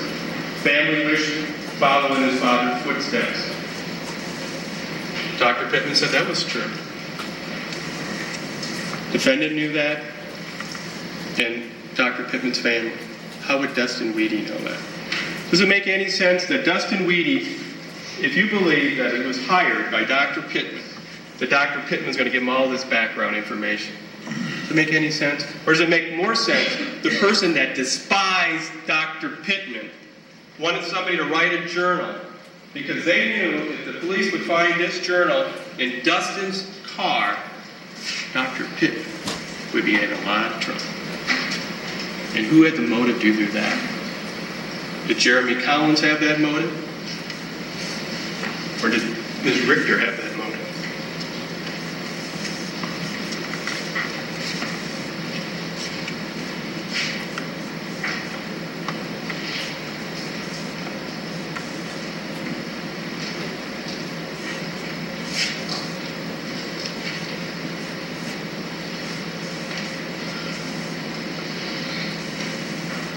Mary Higgins told you when the defendant mentioned this pink spiral notebook, she said it contained information that would prove Dr. Pittman is involved in the attack.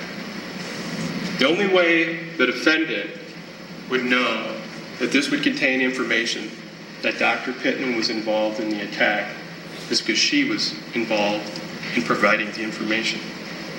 And she provided that information to Dustin Weedy. Now, Mr. Banstra said,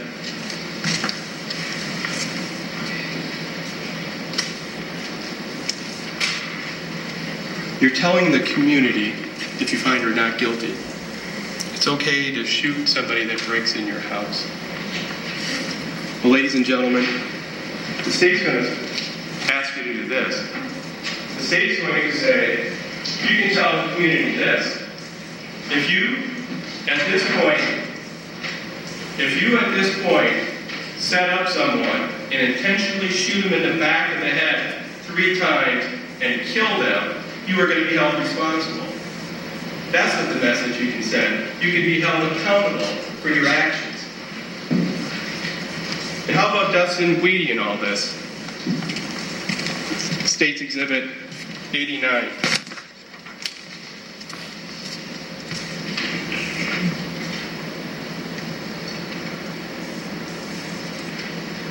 That's Dustin Weedy. He was used and manipulated by the defendant. This, folks, State's Exhibit 81, is not someone trying to protect their family. This, State's Exhibit 81, is intentionally killing someone, shooting them multiple times because you want them dead. And the state's going to ask you to find the defendant guilty of murder in the first degree. Thank you.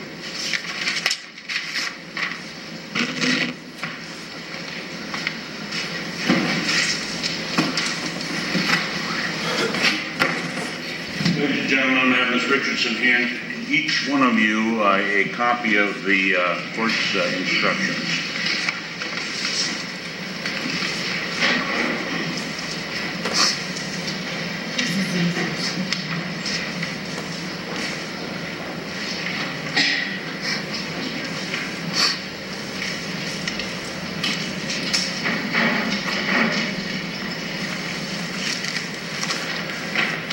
You'll be so kind as to read along with me.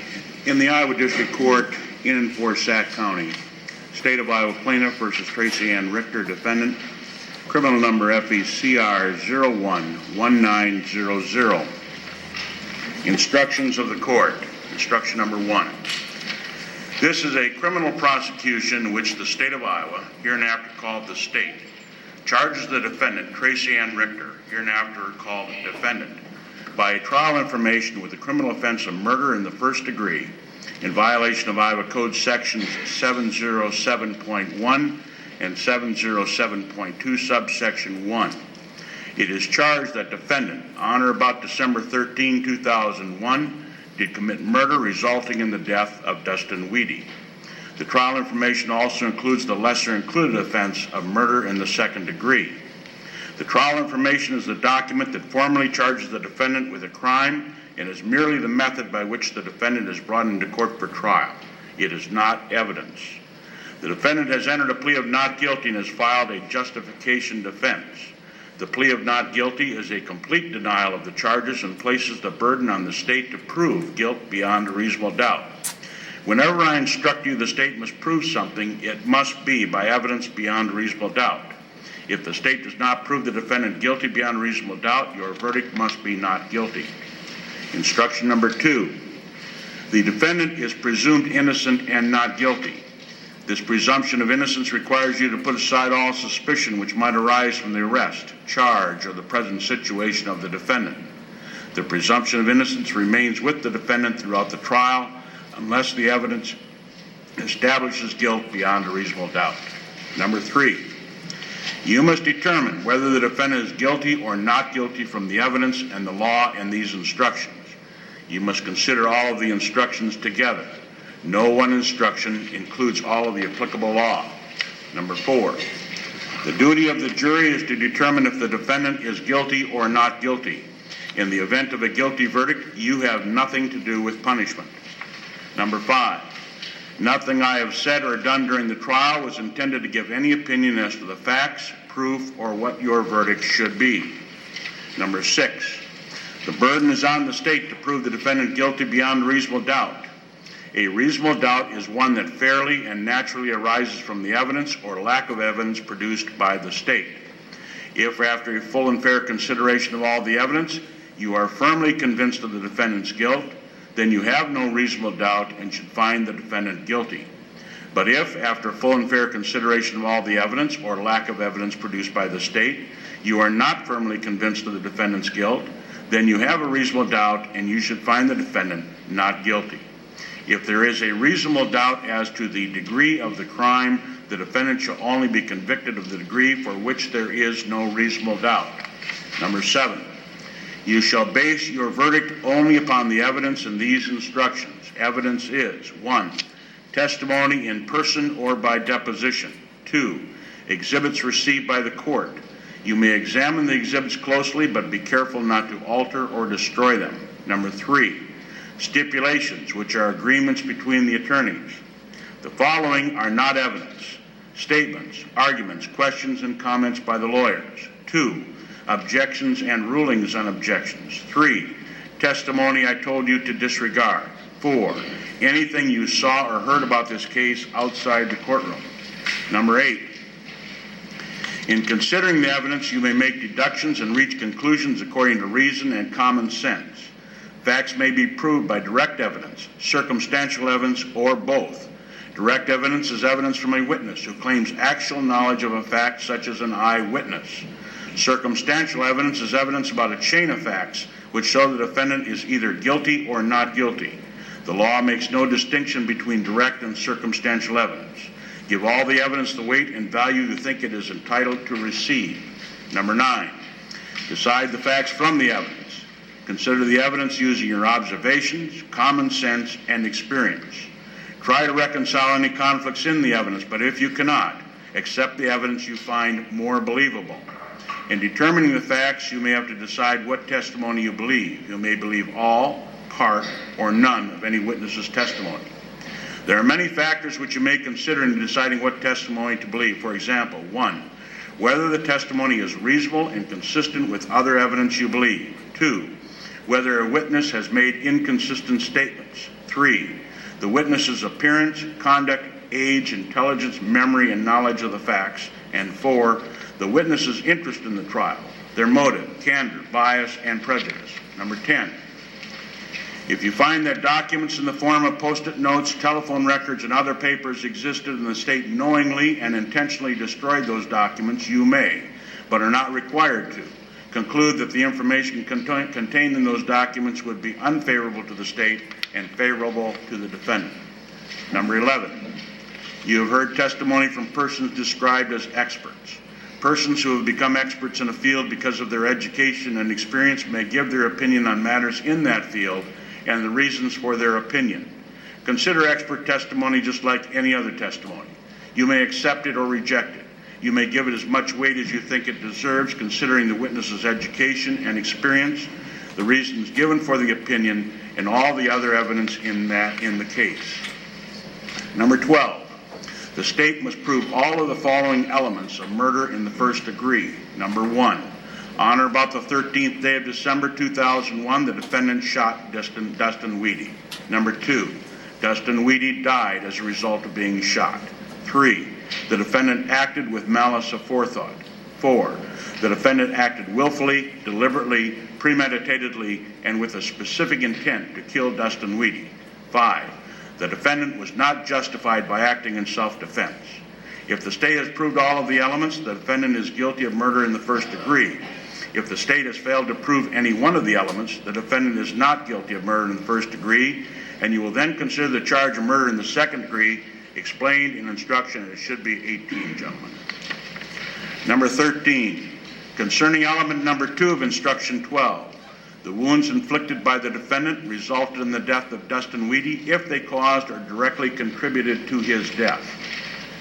Instruction number 14, concerning element number 3 of instruction number 12, malice is a state of mind which leads one to intentionally do a wrongful act to the injury of another out of actual hatred or with an evil or unlawful purpose. It may be established by evidence of actual hatred or by proof of a deliberate or fixed intent to do injury. It may be found from the acts and the conduct of the defendant and the means used in doing the wrongful and injurious act. Malice requires only such deliberation that would make a person appreciate and understand the nature of the act and its consequences as distinguished from an act done in the heat of passion. Malice aforethought is a fixed purpose or design to do some physical harm to another which exists before the act is committed. It does not have to exist for any particular length of time. Instruction number 15, concerning element number 4 of instruction 12, willful means intentional or by fixed design or purpose and not accidental. To deliberate is to weigh in one's mind, to consider, to contemplate, or to reflect. Premeditate is to think or ponder upon a matter before acting. Deliberation and premeditation need not exist for any particular length of time before the act. Specific intent means not only being aware of doing an act and doing it voluntarily, but in addition, doing it with a specific purpose in mind. Because determining the defendant's specific intent requires you to decide what she was thinking when the act was done, it is seldom capable of direct proof. Therefore, you should consider the facts and circumstances surrounding the act to determine the defendant's specific intent. You may, but are not required to, conclude a person intends the natural results of her act. Number 16. If a person has the opportunity to deliberate and uses a dangerous weapon against another resulting in death, you may, but are not required to infer that the weapon was used with malice, premeditation, and specific intent to kill. Number 17. A dangerous weapon is any sort of instrument or device which is actually used in such a way as to indicate the user intended to inflict death or serious injury, and when so used, is capable of inflicting death. A handgun is, by law, a dangerous weapon. Number 18. The state must prove all of the following elements of murder in the second degree. Number 1. On or about the 13th day of December 2001, the defendant shot Dustin Weedy. Number 2. Dustin Weedy died as a result of being shot. Number 3. The defendant acted with malice aforethought. Number 4. The defendant was not justified. If the state has proved all of the elements, the defendant is guilty of murder in the second degree. If the state has failed to prove any one of the elements, the defendant is not guilty. Number 19, murder in the second degree does not require a specific intent to kill another person. Number 20, the defendant claims she acted with justification. A person may use reasonable force to prevent injury to herself and or to her children. The use of this force is known as justification. The state must prove the defendant was not acting with justification. If the state fails to prove the defendant was not acting with justification, you must find her not guilty. Number 21, a person is justified in using reasonable force if she reasonably believes the force is necessary to defend herself and or her children from any immediate use of unlawful force. If the state has proved any one of the following elements, then the defendant was not justified. Number 1, the defendant started or continued the incident which resulted in death. Number 2, the defendant did not believe she was in immediate danger danger of death or injury, and the use of force was not necessary to save herself for the belief. And number 4, the force used by the defendant was unreasonable. Number 22, concerning element number 1 of instruction 21, a person is not justified when she provokes or causes force to be used against her, intending to use it as an excuse to injure another. If you find the state has proved the defendant provoked the use of force intending to use it as an excuse to injure Dustin Weedy, she was not justified. Number 23, concerning element number 2 of instruction number 21, the defendant claims danger existed. You are to consider the danger or apparent danger from the viewpoint of a reasonable person under the circumstances which existed at that time. It is not necessary that there was actual danger, but the defendant must have acted in an honest and sincere belief that the danger actually existed. Apparent danger with knowledge that no real danger existed is no excuse for using force. Number 24, concerning element number 3 of instruction number 21, the defendant was not required to act with perfect judgment. However, she was required to act with the care and caution a reasonable person would have used under the circumstances which existed at that time. If in the defendant's mind the danger was actual, real, imminent, or unavoidable, even though it did not exist, that is sufficient if a reasonable person would have seen it in the same light. Number 25, concerning element number 4 of instruction number 21, a person may only use reasonable force. Reasonable force is only the amount of force a reasonable person would find necessary to use under the circumstances to prevent death or injury. The use of deadly force against another is reasonable only to resist a similar force or threat. Number 26, the defendant was in her own home which she was legally occupying, and as such, she was not required to retreat or leave her position, and she could repel force with reasonable force, including deadly force. Number 27, the term deadly force means 1, force used to cause a serious injury. 2, force the defendant knows or should reasonably know will create a strong probability that serious injury will result. A serious injury is a condition which cripples, incapacitates, weakens, or destroys a person's normal mental functions, or bodily injury which creates substantial risk of death, or which causes serious permanent impairment or extended loss of impairment of the function of any bodily part or organ. Number 28. In this case, the defendant has decided not to testify. The defendant is not required to testify, and no inference of guilt shall be drawn from that fact. The burden of proof remains upon the state to prove the guilt of the defendant. Number 29. During the trial, you have been allowed to take notes. You may take these with you to your jury room to use in your deliberation. Remember, these are notes and not evidence. Generally, they reflect the recollection or impressions of the evidence as viewed by the person taking them and may be inaccurate or incomplete. Upon reaching a verdict, leave your notes in the jury room and they will be destroyed. Number 30, occasionally jurors have questions during deliberations. I have prepared the instructions after carefully conferring with the parties and their counsel. I have tried to use language which is generally understandable. Usually questions about the instructions can be answered by carefully rereading them. If, however, you deem it necessary to ask the court a question, please do so in writing. After I receive a question from you, I am required to confer with the parties and their attorneys before responding. This process, of course, takes time. My response to any question will be in writing. Please do not ask the court attendant any questions about the instruction. Number 31, when you begin your deliberations, you should select a foreperson. He or she shall see that your deliberations are carried on in an orderly manner, that the issues are fully and freely discussed, and that every juror is given an opportunity to express their views. In order to return a verdict, each juror must agree to it. Your verdict must be unanimous. It is your duty as jurors to consult with one another and reach an agreement, if you can do so without compromising your individual judgment. Each of you must decide the case for yourself, but do so only after an impartial consideration of the evidence with the other jurors. During the deliberations, do not hesitate to re-examine your view and change your opinion if convinced it is wrong. But do not change your opinion as to the weight or effect of the evidence just because of the opinion of the other jurors or for the mere purpose of returning a verdict. Remember, you are the judges of the facts. Your sole duty is to find the truth and do justice. Number 32, I am giving you 3 verdict forms. You will use only one of them.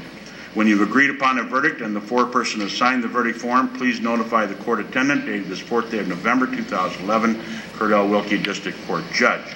And then, ladies and gentlemen, if you turn over to the verdict form, same caption as I stated before. Verdict number 1. We, the jury, find the defendant, Tracy Ann Richter, guilty of the crime of murder in the first degree, and there's a place for the signature of the foreperson if that is the verdict to which you all agree. Verdict number 2. We, the jury, find the defendant, Tracy Ann Richter, guilty of the crime of murder in the second degree. Again, a signature line for the foreperson if that is the verdict to which you all agree. And verdict number 3. We, the jury, find the defendant, Tracy Ann Richter, not guilty, and again, a place for the foreperson to sign if you all agree to that verdict.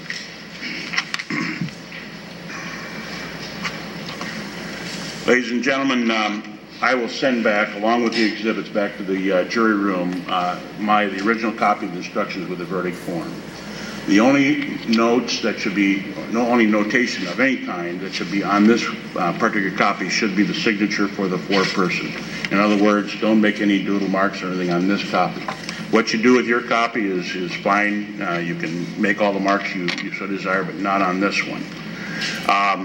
Also, as I mentioned before, the exhibits, when they go back, you're free to certainly look those over very carefully, but do not alter those exhibits in any way. The reason for all this, if this case were to go down on appeal, this document, the instructions and the verdict form, together with exhibits, have to go down in the same fashion that you received it, with the only change being the signature for the foreperson. We also now have 2 alternates on the jury, and of course we go with a jury of 12. And that is Ms. Denise Duple, where's Ms. Duple, and Ms. Carlene Hewen. Now, we're going to excuse you when we get done here.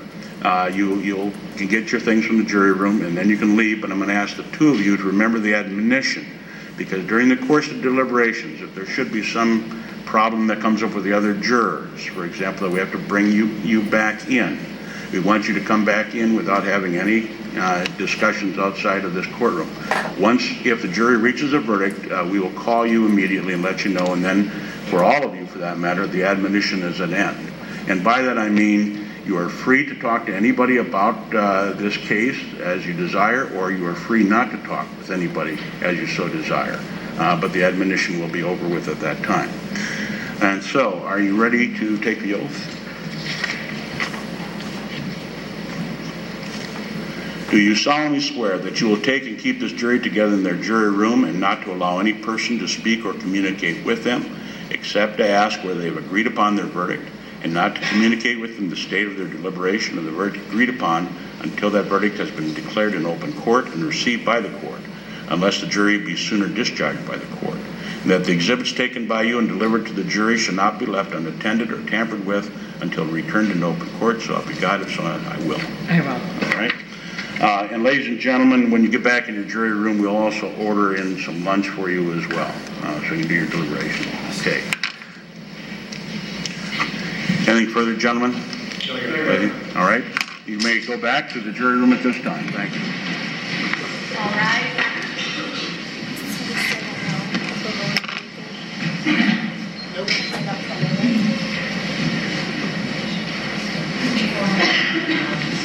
My assumption is that they're going to either come back before or call back before to see if there's a decision. Does that sound reasonable? There are a couple points, it's like 5-5. The judge will go back and ask, do you anticipate reaching a verdict? If they say no, it'll go, okay. Either you're going to stay tonight if you're close, or... Please be seated. Counsel, as I understand, you're going to be around here. All right. If you should leave the courthouse, would you please leave with Ms. Richardson your cell phone numbers so I can get a hold of you immediately in case there's any question that comes up, of course, or of course if there's a verdict that's reached. All right? Judge, we did have one issue on Mr. England's sample exhibit, the blood spatter, and there was an issue about whether that was going to go back or not. So if the court can make a determination regarding that before the exhibit. What was the And the state, Your Honor, offered it as an exhibit, and it was used for demonstrative purposes, but it is not a demonstrative purpose like the bat is. It doesn't go back. The state's understanding is it's like a diagram. It can go back. It's used to help Mr. Engler in describing his testimony. And Judge, the objection at the time was it was demonstrative because it did not specifically address this case, and for those reasons, we asked that it be excluded. And that'll be sustained. It will not go back to the jury. Okay? Anything else? Hold on just a second.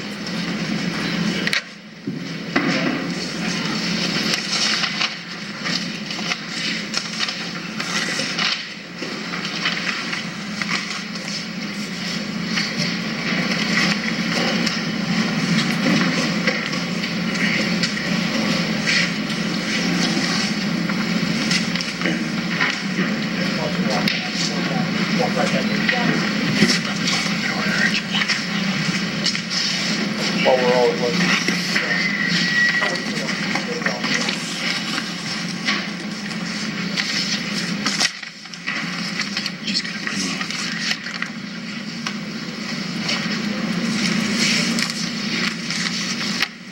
Judge, one other issue is regarding the alternate jurors.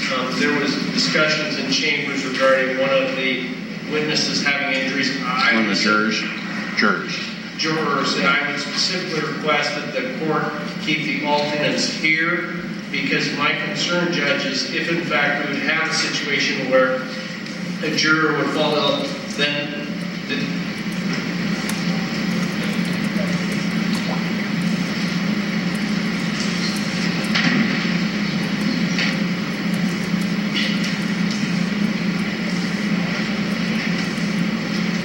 and Judge, my concern is if the alternate jurors leave, then there'd be an objection. If for whatever reason they left the building, we have a juror who cannot continue the deliberation, then we have a situation of bringing that alternate back after they've left, and then had a situation where they come in where they're not up to speed, they haven't done the whole deliberation process. The defendant is going to be in disagreement with that, so we respectfully request the court have the alternates remain here as well. My guess is the alternates have already left the building at any rate, but no, I'm not going to require them to sit here for any length of time. They've been given the admonition, just the same as all the jury has been given the admonition every time we've taken a break. I trust they'll abide by that. Anything else? No, Your Honor. No, thank you, Judge. Okay.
For those viewing, this is the editor of thesacnews.com. If you're watching right now and you'd like to be alerted when they are about to go live with a verdict, I would recommend that you check twitter.com/thesacnews. I will be tweeting when I'm aware that they're going to be coming back.